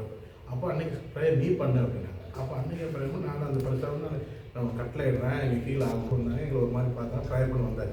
ஆனால் காலையில் 9 மணிக்கு எங்கள் ஃபோனை அவங்க வீட்டுக்கு வர சொல்லி பார்த்தா அவன் வேறு மாதிரி இருக்கான். அந்த ஃபேஸே வத்தி போய் அவன் ரொம்ப இப்படி மொபைல் இன்றைக்கும் பேசுவாங்க. இப்போ ஏதோ பேசுகிற இடத்துல எல்லாம் நடக்காமல் இல்லை. ஆனால் அந்த ஆள் ரட்சிக்கப்பட்டாரா? அவர் ரட்சிக்கப்பட்டாரா? ஆண்டவருக்குள்ள இருக்காரா? அவர் கிறிஸ்டின்ஸ் தான், அவங்க ஆர்சி கிறிஸ்டின்ஸு. ஆனால் நாங்கள் அவங்களுக்கு வந்து அன்றைக்கி வேணுனாங்க, அழுதாங்க. அந்த பாட்டியம்மா ரொம்ப அழுது. ஆனால் அன்றைக்கி அவங்களுக்கு அங்கே நடந்துச்சு. அப்போது நம்ம ப்ரேயர் வந்து சூப்பர் நேச்சுரல் மிராக்கிள் நடக்குது இன்றைக்கும். ஆனால் நம்ம எந்த மனநிலையில் நம்ம ப்ரேயர் பண்ணுறோம் அப்படின்றது தான். அதான் நம்ம மனநிலை மட்டுமா இங்கே முக்கியம், அதுதான் முக்கியம். இப்போ நமக்கு அதை ஏற்றுக்கொள்கிறவங்க மனநிலை குறிப்பிற்கு ஒரு விசுவாசம் வேணுங்க. எப்படிங்க? பெற்றுக்கொள்றவனுக்கு ஒரு வாஞ்சை வேணும். ஆமாம். இப்போ நம்ம வந்து விசுவாசத்தோடு ஜெபம் பண்ணுறோம், இருந்தாலும் வந்து அதை பெற்றுக்கொள்றதுக்கு அவங்களுக்கு வந்து ஒரு வாஞ்சை இருக்கணும். அவங்களுடைய விசுவாசத்தை ஆண்டவர் பார்க்குறாரு. சில நேரத்தில் வந்து நம்ம விசுவாசத்தின் அடிப்படையில் குணத்தை கொடுத்துருவார். சுகம் பண்ணும்போது சில அற்புதங்கள் வந்து ஆண்டவர் செய்வார். அது எதுக்காக செய்கிறாரு, ஏன் சில இடத்துல செய்யலை? இங்கே தான் வந்து இந்த ஞான வரங்கள் ரொம்ப முக்கியம். இப்போ வந்து ஆண்டவர் செஞ்சுட்டார் அப்படின்னா நம்ம சந்தோஷமாக வந்துடும். நம்ம ஜெபம் பண்ணுறோம், நம்மளுக்கும் இந்த காரியம் நடந்துச்சு, அப்போ நம்ம சந்தோஷப்படுறோம். நடக்கலைங்கன்றது தான் கேள்வி. எல்லா இடத்துலையும் நடக்கிறது இல்லை. அப்போது வந்து ப்ரேயர் பண்ண இடத்துலலாம் நடந்திருக்கு. அதான் அது வேண்டுறாங்க சூழ்நிலை. நம்ம எல்லா இடத்துலையும் போய் ப்ரேயர் அப்படி நம்ம பண்ணுறதில்லை. ஆனால் ப்ரேயர் ஆனால் நான் என்ன சொல்கிறேன், எல்லாரும் அது பண்ணணும் அப்படின்னு தான். நான் நிறைய இடத்துல பார்த்துருக்கேன், ப்ரேயர் பண்ணிட்டு ஆண்டவங்களை சரி பண்ணுவாருன்னு போயிடுவாங்க. அப்போ சரி ஆகிறது இல்லை. இப்போ நம்மளை கூப்பிட்றாங்க, ஊழியக்காரன் நம்மளை ப்ரேயர் பண்ண கூப்பிட்றாங்க அப்படின்னா நம்ம அந்த அத்தாரிட்டியை நம்ம பயன்படுத்தணும். அந்தளவுக்கு விசுவாசம், அந்த விசுவாசம் தான் அந்த ஆக்ட் சொல்லி கொடுக்குது. ஆனால் நம்ம அந்த வந்து நம்ம வேறு ஏங்கிளில் நம்ம போயிடுறோம். என்னை பட்சத்தில் வந்து இந்த வெறும் அத்தாரிட்டியாக ஜெபிக்கிறதுல வேணாம். இப்போ வந்து அதாவது இப்போ நீங்கள் ஜெபம் பண்ணலாம், அதிகாரத்தோட விசுவாசத்தோட ஜெபம் பண்ணலாம். ஆனால் அதுக்கு தடையான சில காரியங்கள் அவங்க வாழ்க்கையில் இருக்கும், அதை வெளிப்படுத்துவார். இந்த ஞான வரம், அந்த அறிவின் வரங்கள்லாம் எது குறிக்குது அப்படின்றது தான் முக்கியம். இப்போ வந்து வெறும் அதிகாரம் மட்டும் இல்லை, விசுவாசம் மட்டும் கிடையாது. நம்ம பண்ணுற ஜெபம் விசுவாசத்தோடு இருக்கும், அவங்களுக்கு வந்து அது சுகத்தை கொண்டு வரணும். இப்போ வந்து இந்த ஞான வரங்கள் எங்கே செயல்படுது, இந்த அறிவின் வரங்கள், இந்த எந்த வரம் செயல்படுது? இப்போ நான் பேசும்போது வந்து அதைத்தான் முக்கியப்படுத்தினேன். ஏன் இது வந்து ஆண்டவர் மேலே சொல்லிட்டு போகிறது கிடையாது. இப்போ வந்து இவனுக்கு வந்து இந்த குருடனால அந்த ஊர் ராஜா ரட்சிக்கப்படுறதுக்கு தடையாக இருக்கிறான். அதாவது இந்த மந்திரவாதி வந்து அந்த ராஜா ரட்சிக்கப்படுறதுக்கு தடையாக இருக்கிறான். இப்போ அந்த ராஜா ரட்சிக்கப்படுறது என்னுடைய திட்டம் அப்படின்றது ஆவியானவர் வெளிப்படுத்துகிறார் பவுலுக்கு. வெளிப்படுத்தி தான் எவ்வளோ நடக்குது, இந்த ஞான வரங்கள் எப்படி செயல்படுது, இந்த அறிவின் வரங்கள் எப்படி செயல்படுதுன்றது. இவரா பவுலுக்கு இருக்கிற அதிகாரத்தினால அவங்க கண்ணை குருடாகிட்டுலாம் போகல. நம்ம வந்து பொதுவாக அப்படி தான் சொல்லுவோம். இந்த ஞான வரம் வந்து இதுக்கு பின்னாடியெல்லாம் என்ன நடக்குது அப்படின்றத முக்கியம். இப்போ வந்து நம்ம ஒரு இடத்துல இதுதான் நமக்கு அந்த ஆவியின் வரங்கள் எப்படி செயல்படுதுன்றதுல நம்ம பிரித்து பார்க்குறோம். இப்போ வந்து நான் ஜெபம் பண்ணுறேன், நான் அதிகாரத்தோட ஜெபம் பண்ணுறேன், நான் விசுவாசத்தோட ஜெபம் பண்ணுறேன், அவங்களுக்கு அது வரலங்கும்போது அவங்க வாழ்க்கையில் எது தடையாக இருக்குன்றதை வந்து ஞான வரம் வெளிப்படுத்தும், அறிவின் வரம் வெளிப்படுத்தும். அதை நீங்கள் சொல்லணும். அதை சொல்லி அடுத்த உங்களுக்கு வந்து இது கிடைக்கணும்னு, இது எல்லாமே அந்த ஆவியின் வரங்களில் இருக்கிறது. நம்ம நினைக்கிறோம் வந்து இந்த சுகம் மட்டும்தான். இன்னொன்று வந்து ரட்சிப்பு, இந்த அற்புதம் வந்து ஒன்று தான். இது வந்து விசுவாசத்தினால நடந்துடும், அது நம்ம காட்டுற அதிகாரத்தினால நடந்துடும். ஆனால் அது மட்டும் ரட்சிப்பு கொண்டு வராது. ஒரு அற்புதம் மட்டும் ரட்சிப்பு கொண்டு வராது. ஸோ இது வந்து அவங்க முக்கியமாக ஆண்டவர் வந்து இந்த அற்புதங்களை வந்து எதுக்கு பயன்படுத்த விரும்புகிறாரு அப்படின்னா, அந்த ஆத்மா வந்து ரட்சிப்புக்குள்ளே வரணும். அந்த ஆத்மா, ஏன்னா இந்த பூமியில் கிடைக்கிற ஒரு அற்புதம், இப்போ வந்து ஒருத்தருக்கு வந்து நோய் விடுதலை ஆகுது அப்படின்னா அவருக்கு வந்து ஒரு ஆசீர்வாதம், சின்ன ஆசீர்வாதம். ஆனால் அந்த அற்புதமே வந்து அவருடைய ரட்சிப்புக்கு நேராக அவரை வழிநடத்தலை அப்படிங்கும்போது அவருக்கு கிடைச்ச அற்புதம் வந்து பிரயோஜனமாக அவருக்கு. இயேசு கிறிஸ்துவே நிறைய பேருக்கு அற்புதம் செஞ்சார், நிறைய பேர் வரல. அது ஓகே, அது வேற டாபிக். இதுதான் முக்கியம். அது வந்து ஓகேன்றதை விட இப்போ நம்முடைய முக்கியத்துவம் எதுன்றது பார்க்கும்போது அந்த ரட்சிப்புக்குள்ளே நடத்துதா, ஒரு அற்புதம் வந்து ஒருத்தர் ரட்சிப்புக்குள்ளே நடத்துதா. வெறும் என்னை கொண்டு நிறைய அற்புதம் செஞ்சு இதை தான் வந்து நம்ம இப்போ வெளிப்படத்தில் பார்க்கும்போது உங்கள் பேரை சொன்னேன் அது போச்சு, உங்கள் பேரை சொன்னேன் இது நடந்துச்சு, இது நடக்கும். எது மிஸ் ஆயிடுச்சு அவங்ககிட்ட, உங்களை எனக்கு தெரியாதுன்னு ஏன் சொல்கிறாரு. இதுதான் ரொம்ப முக்கியம். நிறைய ஊழியக்காரங்க வந்து ஒரு சில ஊழியக்காரங்களுக்கு இது எதுவுமே செய்ய முடியல, அற்புதமே நான் செய்ய முடியல. ஆனால் இன்னொரு சில ஊழியக்காரங்க வந்து நிறைய அற்புதங்கள் செய்கிறாங்க. அற்புதங்கள் செஞ்சால் கூட கடைசியில் வந்து இயேசு கூட தொடர்பு இல்லை அவங்களுக்கு, இயேசுக்கு அவங்களுக்கு தொடர்பு இல்லாதனால உங்களுக்கு தெரியாதுன்னு சொல்லிடுறாரு. இப்போ நம்ம இந்த பைபிள் காலேஜில் எதை முக்கியப்படுத்துகிறோம் அப்படின்றது, ஏன் வந்து நம்ம ஆவியானவரோடு சேர்ந்து நடக்கிறது, ஆவியானவர் சொல்லி செய்கிறது, ஆவியானவர் வந்து நடத்தின பாதையில் நம்ம செய்கிறது முக்கியன்றது வந்து நம்ம செய்கிற வேலை வந்து அவரோட சேர்ந்து செஞ்சால் தான் அதுக்குரிய பலன். இல்லை அப்படின்னா நம்மளாம் செஞ்சுருப்போம், இந்த விசுவாசமே செயல்படுத்தியிருப்போம், அதிகாரமே செயல்படுத்தியிருப்போம், விசுவாசமே அற்புதத்தை கொண்டு வந்திருப்போம், நம்முடைய அதிகாரமே அற்புதத்தை செய்ய வச்சுருப்போம். ஆனால் அது வந்து தேவன் விரும்பினதாக இருந்திருக்காரு, அது தேவன் நம்மளை கொண்டு செஞ்சதாக இருந்திருக்காரு. நம்மளும் ஆசைப்பட்டிருப்போம், நம்ம எனக்கு நடக்கணும், அதாவது எனக்கு ஒரு 10ல் இது 11 இருக்கணும். ஸோ அந்த மாதிரி எண்ணிக்கைக்காக செய்கிறதா இருக்கலாம். இதை விட முக்கியமானது அதுதான் அப்படின்றது தான் நான் வந்து உங்களுக்கு சொல்ல வருவேன். இந்த ஆவியானுடைய நடத்துதல் சில இடத்துல தோத்தா கூட ஆண்டவர் ஜெபிக்க வச்சிருப்பாரு, அங்கே ஒரு ஆவியானவர் வெளிப்படுத்தி இது உங்கள் வாழ்க்கையில் தடையாக இருக்குது அப்படின்றத சொல்ல வைப்பார். இதை விட முக்கியம் ரட்சிப்பு தான். இதை விட முக்கியம் வந்து நீங்கள் பெற்றுக்கொண்ட இந்த அற்புதத்தை விட முக்கியமானது வந்து இப்போ எங்கள்கிட்ட வந்து ஒருத்தவங்க வர்றாங்க, அவங்களுக்கு உடனடியாக சுகமாகி போயிடும். ஆனால் அவங்க போயிடுவாங்க, அங்கே ஊரில் போயிட்டு வந்து நான் இந்த ஒரு பணிக்கட்டை போனேன், அவங்க மூலமாக எனக்கு சுகமாயிடுச்சுன்னு சொல்லுவாங்க. அவ்வளோதான். அந்த சுகமான இயேசுவை பற்றி தெரிஞ்சு அவங்களோட வாழ்கிற வாழ்க்கை தான் முக்கியம். ஸோ இது இல்லாமல் கிடைக்கிற அற்புதங்கள் எல்லாமே ஒரு லிஸ்ட்டில் வேணால் சேருமா இருக்கும். ஸோ இந்த மாதிரி நிறைய பண்ணுறாங்க, நிறைய பண்ணியிருக்கிறாங்க. ஸோ அந்த மாதிரி நம்ம இருந்துட வேண்டாம். இல்லை முஸ்லீம்கள் இருக்கு, நம்ம அற்புதம் தெரியாம பேசுறோம்ல. வந்து இதுவரை ஜெபிச்சோம் ஒருத்தர் கூட நாங்கள் எல்லாருக்குமே குழந்தை 5 வருஷம் 7 வருஷம் 10 வருஷம் அப்படியான அத்தனை பேரும் குழந்தை. இப்போ கூட ஒரு முஸ்லீம் பொண்ணு ரோட்ல நின்று ஜபம் பண்ணுறோம். நான் அந்த 11 வருஷம் ஆயிடுச்சு. அது மூலமா இயேசு ஏற்றுக்கொண்டாங்களா? அவங்க சொல்லு அவங்க வீட்டில் அதோட 3 வருஷம் அந்த பையன் உடனே வரும்னு நம்ம சொல்ல முடியாது. விதைக்கிறோம், அது வளர்ந்து வரும். அதுதான் இதுக்கு ஒரு காரணம். இன்னைக்கு வரங்கள் வந்து பிரிஞ்சிருக்கு. இப்போ எல்லாருமே அற்புதம் செய்கிறாங்களா, எல்லாருமே ப்ரெசென்ட் பண்ணணும், எல்லாருமே டீச் பண்ணணும், அது வரங்களுக்கு இதுக்குள்ள நம்ம ஈகோ பிரச்சனை கொண்டு வந்துடக்கூடாது. ஆனால் நம்ம இப்போ பார்க்குறது புக் ஆஃப் ஆக்ஸ் நம்ம மாதிரி மாறணும்னா நான் வந்து அதான் நான் சொல்ல வரங்கள் வந்து வித்தியாசமாக இருக்குது. அது வந்து அதை நான் சொல்ல வர்றது என்னன்னா, நீங்கள் ஆவியானவரோட சேர்ந்து செய்யுங்க, ஆவியானவரோட இணைஞ்சி ஆண்டவர் ஒரு காரியத்தை வெளிப்படுத்தி நம்மளால என்ன ஒண்ணு பண்ண முடியும். நம்ம அதான் எனக்கு அதிகாரம் கொடுத்துட்டாரு நான் செய்யறேன்றதை விட அப்படியெல்லாம் பழிக்காது, என் கூட பழிக்குது இல்லைன்னு இல்லை. அதனால அந்த அற்புதங்கள் எங்கே நடக்குது அங்கதான் நடக்குது.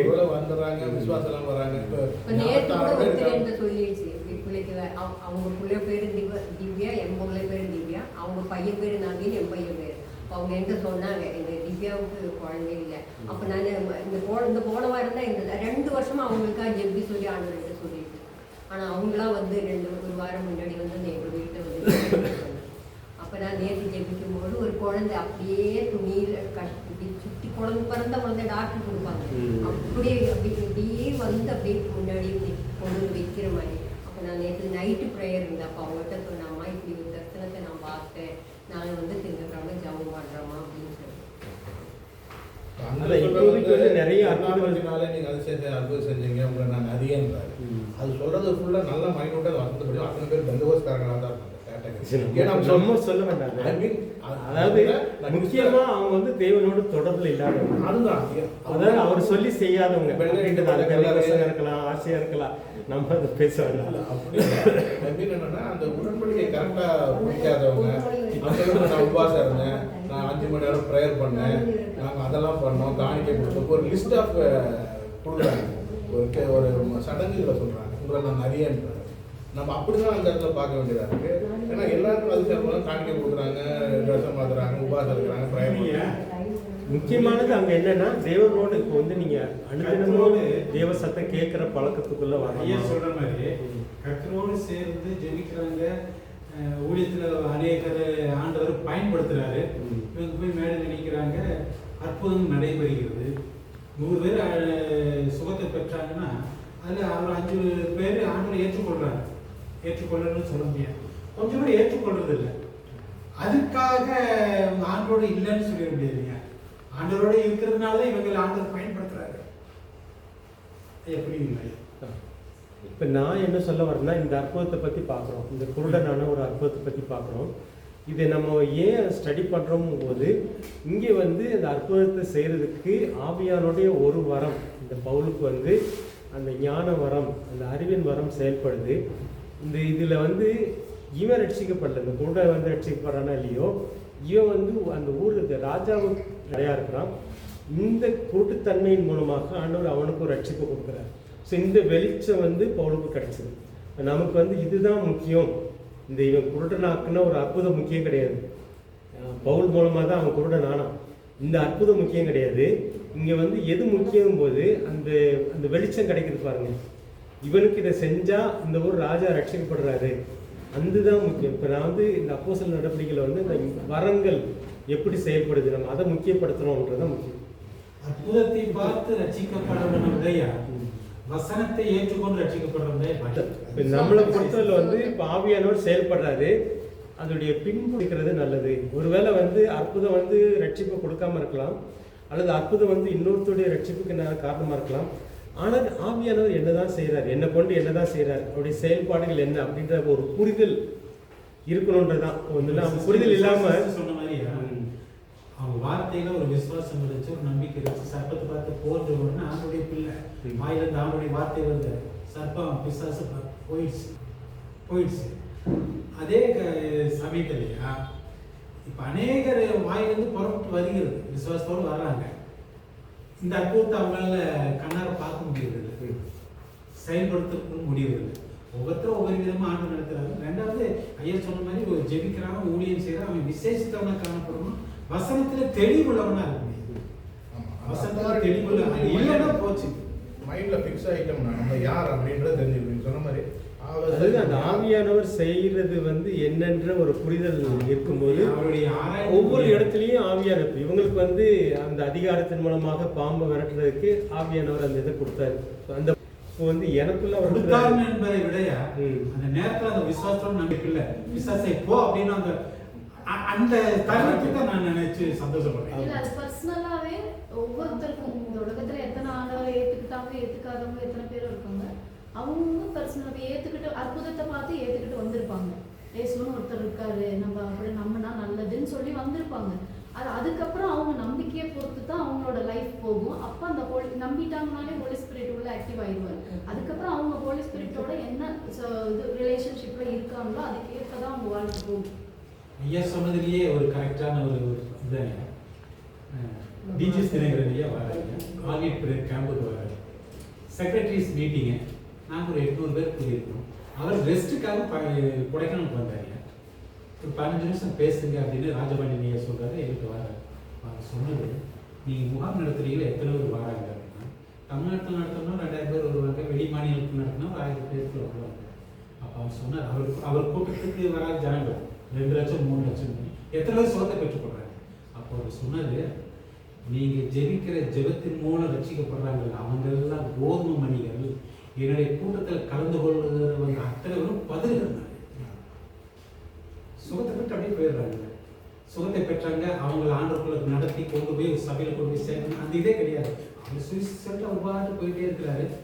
ஆண்டுடைய வார்த்தையை சொல்றாரு, விதைக்கிறவர் அவருக்கு கொடுக்கப்பட்ட வந்து அவர் வந்து மதர்கள் சொன்னது சரியா தப்பான்னு தெரியல. அவர் பெரிய மனுஷன், என்னை கொண்டு விதைச்சாருன்னு சொல்றது முக்கியம். அதாவது அவ்வளவுதான்.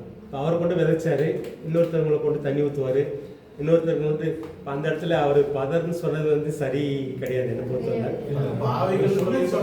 பாவிகள் தான் நிறைய பேர் வருவாங்க அவர் கூட்டத்துக்கு, உலகபுரமான ஜனங்கள் தான் வருவாங்க. அதனால அவர் விதைக்கிற வேலை தான். மோகன் சிலாசன்னா அவர் விதைக்கிற வேலை. சிலர் வந்து தண்ணி ஊற்று வேலை இருக்கும், சிலருக்கு அறுவடைன்னு இருக்கும். என்னை கொண்டு ஆவியானவர் இது செஞ்சேன். இப்போ நான் நைஜீரியா போனேன் அப்படின்னா எனக்கு பலனை கொடுத்தாரு, போகிறதுக்கு விசுவாசத்தை கொடுத்தாரு. போன இடத்துல வந்து எல்லாத்தையும் சொல்லிக் கொடுக்க வச்சாரு. ஒவ்வொன்றுக்கும் நம்ம ஆட்டோவர் சார்ந்திருக்கோம், ஆவியானவர் சார்ந்திருக்கோம், பேச வச்சாரு, சுகமாக கொண்டு வந்தார். ஆவியானவர் என்னை பயன்படுத்துகிறார், ஒரு திருப்தி, அவ்வளோதான். இந்த விசுவாசம், இந்த அதிகாரம் சில நேரத்தில் வந்து நம்ம அப்படின்ற மாதிரி வந்துடக்கூடாது. அந்த விசுவாசமும் ஆவியானவர் இல்லாமல் எனக்கு கிடைக்காது. நான் எனக்கு இது கற்றுக் கொடுத்த இடையில பார்த்தீங்க அப்படின்னா பெரிய விசுவாசம் வேணும்னு கேட்குறேன்.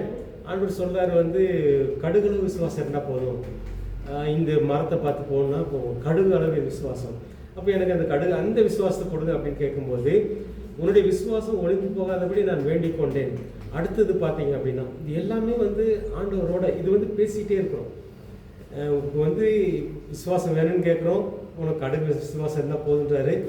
அப்புறம் அந்த கடுகு விசுவாசத்தாங்கன்னு கேட்கும்போது உன் விசுவாசம் ஒழிஞ்சு போகாமல் இருக்கிறதுக்கு நான் ஜெபம் பண்ணுறேன்றாரு. ஸோ இதெல்லாம் பார்த்தீங்கன்னா இந்த ஆவியானவரே உள்ளேருந்து செயல்படுறாரு. ஒவ்வொன்றையும் வந்து ஒவ்வொரு இடத்துல இப்போ நான் வந்து முக்கியத்துவப்படுத்துறது வந்து ஏன் வந்து ஆவியானவரை வந்து இணைஞ்சு செய்யணும், சேர்ந்து செய்யணும். எனக்கு அதிகாரம் கிடச்சிச்சு, ஆவியானவருக்குள்ளே வந்துட்டார், எனக்குள்ளே வல்லமை வந்துருச்சு அப்படின்ற ஒரு இது இல்லாமல் இங்கே சேர்ந்து செயல்படும் போது நம்ம வந்து கணத்தையும் மரியாதையும் அவர் கொடுத்துட்டே இருப்போம். நம்ம வெறும் பாத்திரம் அவர் நிரப்பினார், எண்ணெயை ஊற்றினாரு, எரிய வச்சார். இதுதான் நம்ம இதில் வந்து என்னை கொண்டு அது செஞ்சு என்னை கொண்டு இது நடந்துச்சுன்னு வந்து நம்ம பேதரை பற்றி பேசுகிறதும் தப்பு தான், பவுலை பற்றி பேசுகிறதும் தப்பு தான், நம்மளை பற்றி பேசுகிறதும் தப்பு தான். அதனால தான் வந்து ஆவியானுடைய செயல்பாடுகள்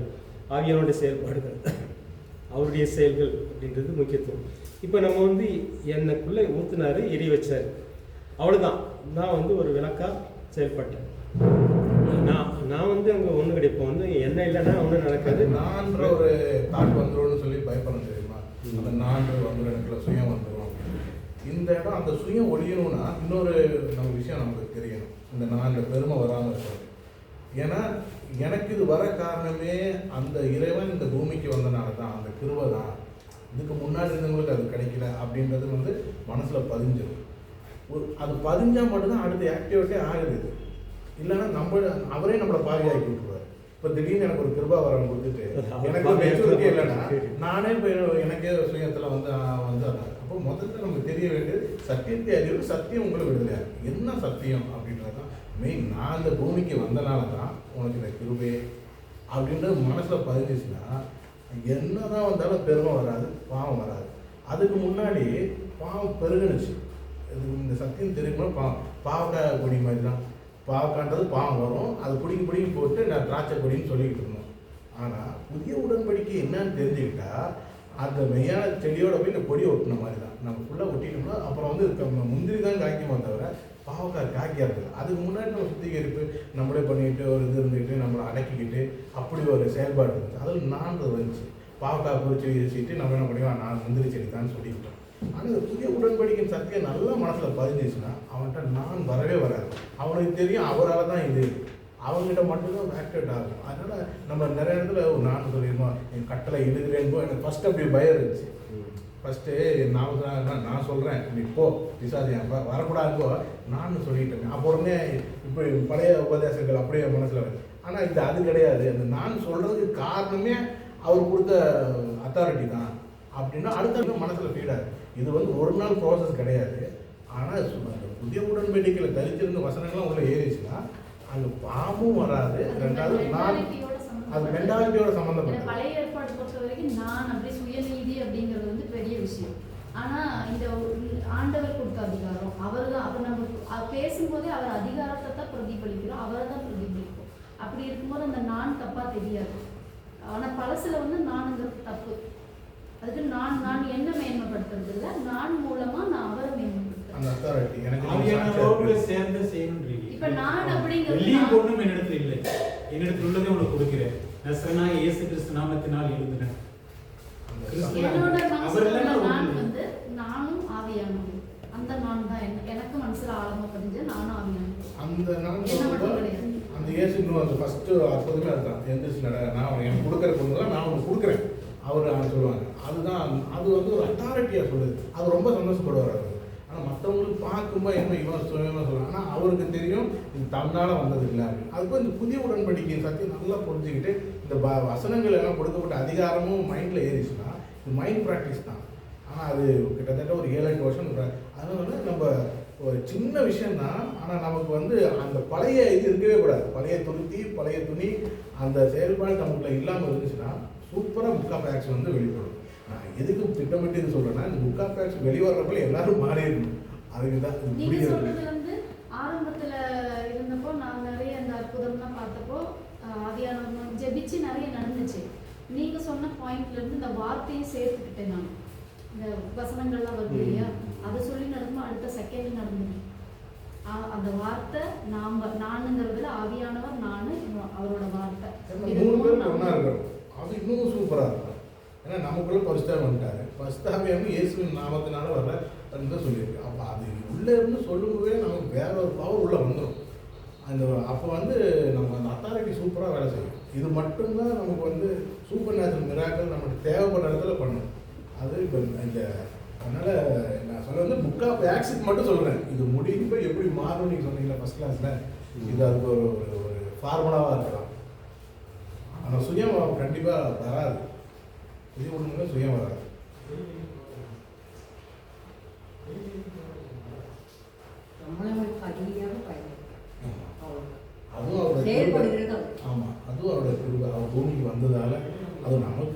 காலகட்டத்தில் பிறந்ததுனால கிடச்சிச்சு.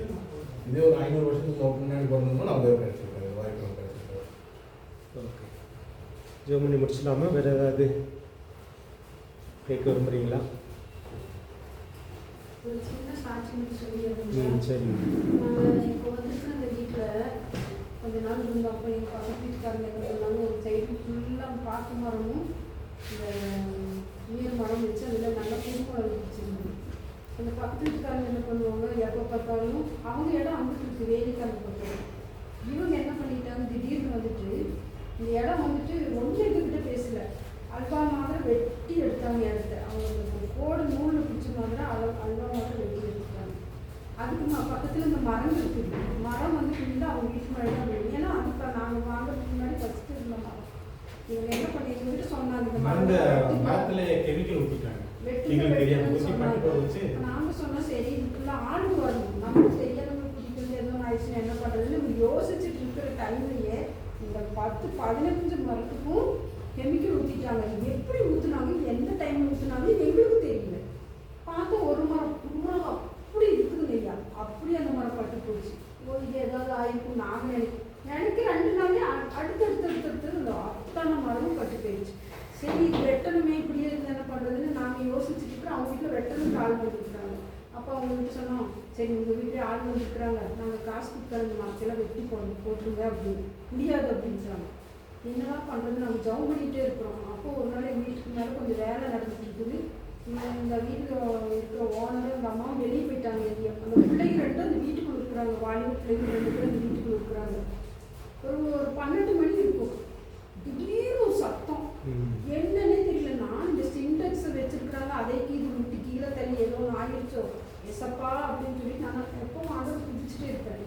ஓடி போயிட்டு அங்கே போய் பார்க்குறேன். அப்போ எனக்கு அங்கே போடுறதுக்கு ஃபஸ்ட்டு இது வரல, கீழே சுற்றி பார்த்தா எனக்கு அந்த ஞாபகம் வரல. அப்புறம் பார்த்து இந்த வீட்டுக்கு பக்கத்தில் ஆளுகள்லாம் கூடி இருக்கிறாங்க.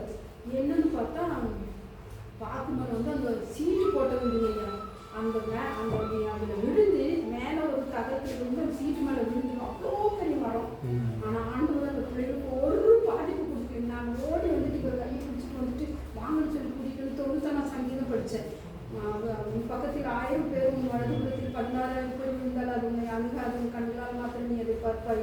அந்த வசனத்தை படிச்சுட்டு வாங்க போகலாம். அப்படி இவரும் வரமாட்டேங்கிறாரு. வாங்க போகலாம் அப்படின்னு சொல்லி கூட்டிகிட்டு போகிறோம். அங்கே எல்லாரும் விரோதமாக 108க்கு ஃபோன் பண்ணிட்டாங்க, எங்கேருந்து ஃபோன் பண்ணணும் எல்லாம் பண்ணிட்டாங்க. நாங்கள் அந்த இடத்துல வசனத்தை சொல்லிகிட்டே இருந்தோம், ஆண்டவரே இந்த வசனம் நிறைவேறணும், இந்த இடத்துல எங்களுக்கு யாரும் இல்லை, நீங்கள் தான் அப்படின்னு. அப்புறம் எல்லாரும் பேசி முடிச்சுட்டு நான் பேசலாமா அப்படின்னு. அப்போ அந்த 2 குழந்தைகள் வெளியே வந்து அவங்களும் நிறுத்திக்கிறாங்க.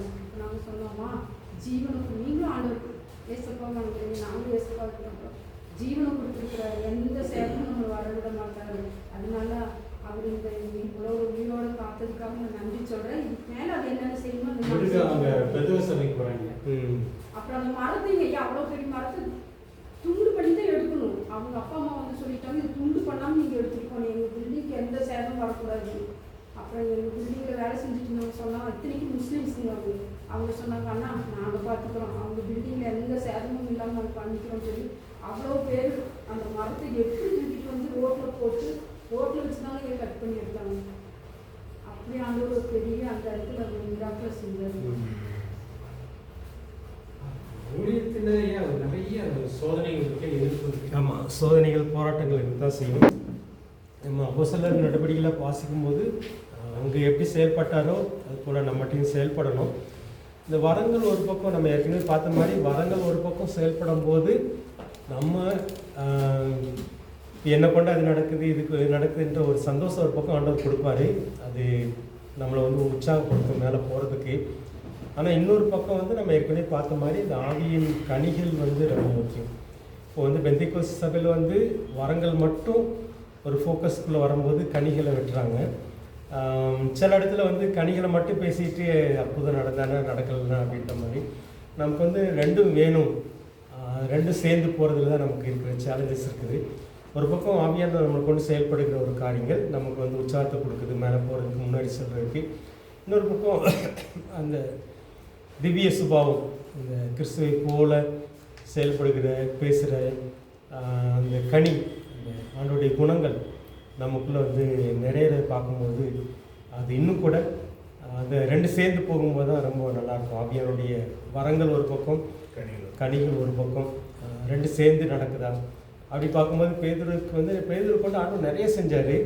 அவர் வயசாகி எழுதும்போது எழுதுகிறார், 2 பேர் எழுதும்போது இதெல்லாம் பெருசு கிடையாது. அந்த திவ்ய சுபாவத்துக்கு நான் பங்குள்ளவன் ஆகணும்னு சொல்லி என்ன எதுக்காக கலைச்சாரோ இதை நான் மறந்துட்டேன் அப்படின்னா நான் கண் சுருகி போன குருடன். என்னை இயேசு போல் மாற்றுறதுக்கு அழைச்சார். நான் இயேசு போல் மாறணும், இயேசுடைய குணாதிசயங்கள்லாம் எனக்குள்ளே வரணும். ஸோ பேதுரு அது எழுதும்போது எனக்கு அது ரொம்ப பிடிச்சிருந்துச்சு. நம்ம வாழ்க்கையிலும் ஒரு பக்கம் அற்புதத்தை மட்டும் தேடி எனக்கு அது நடக்குது இது நடக்குது, உற்சாகம்தான், நல்லது தான்.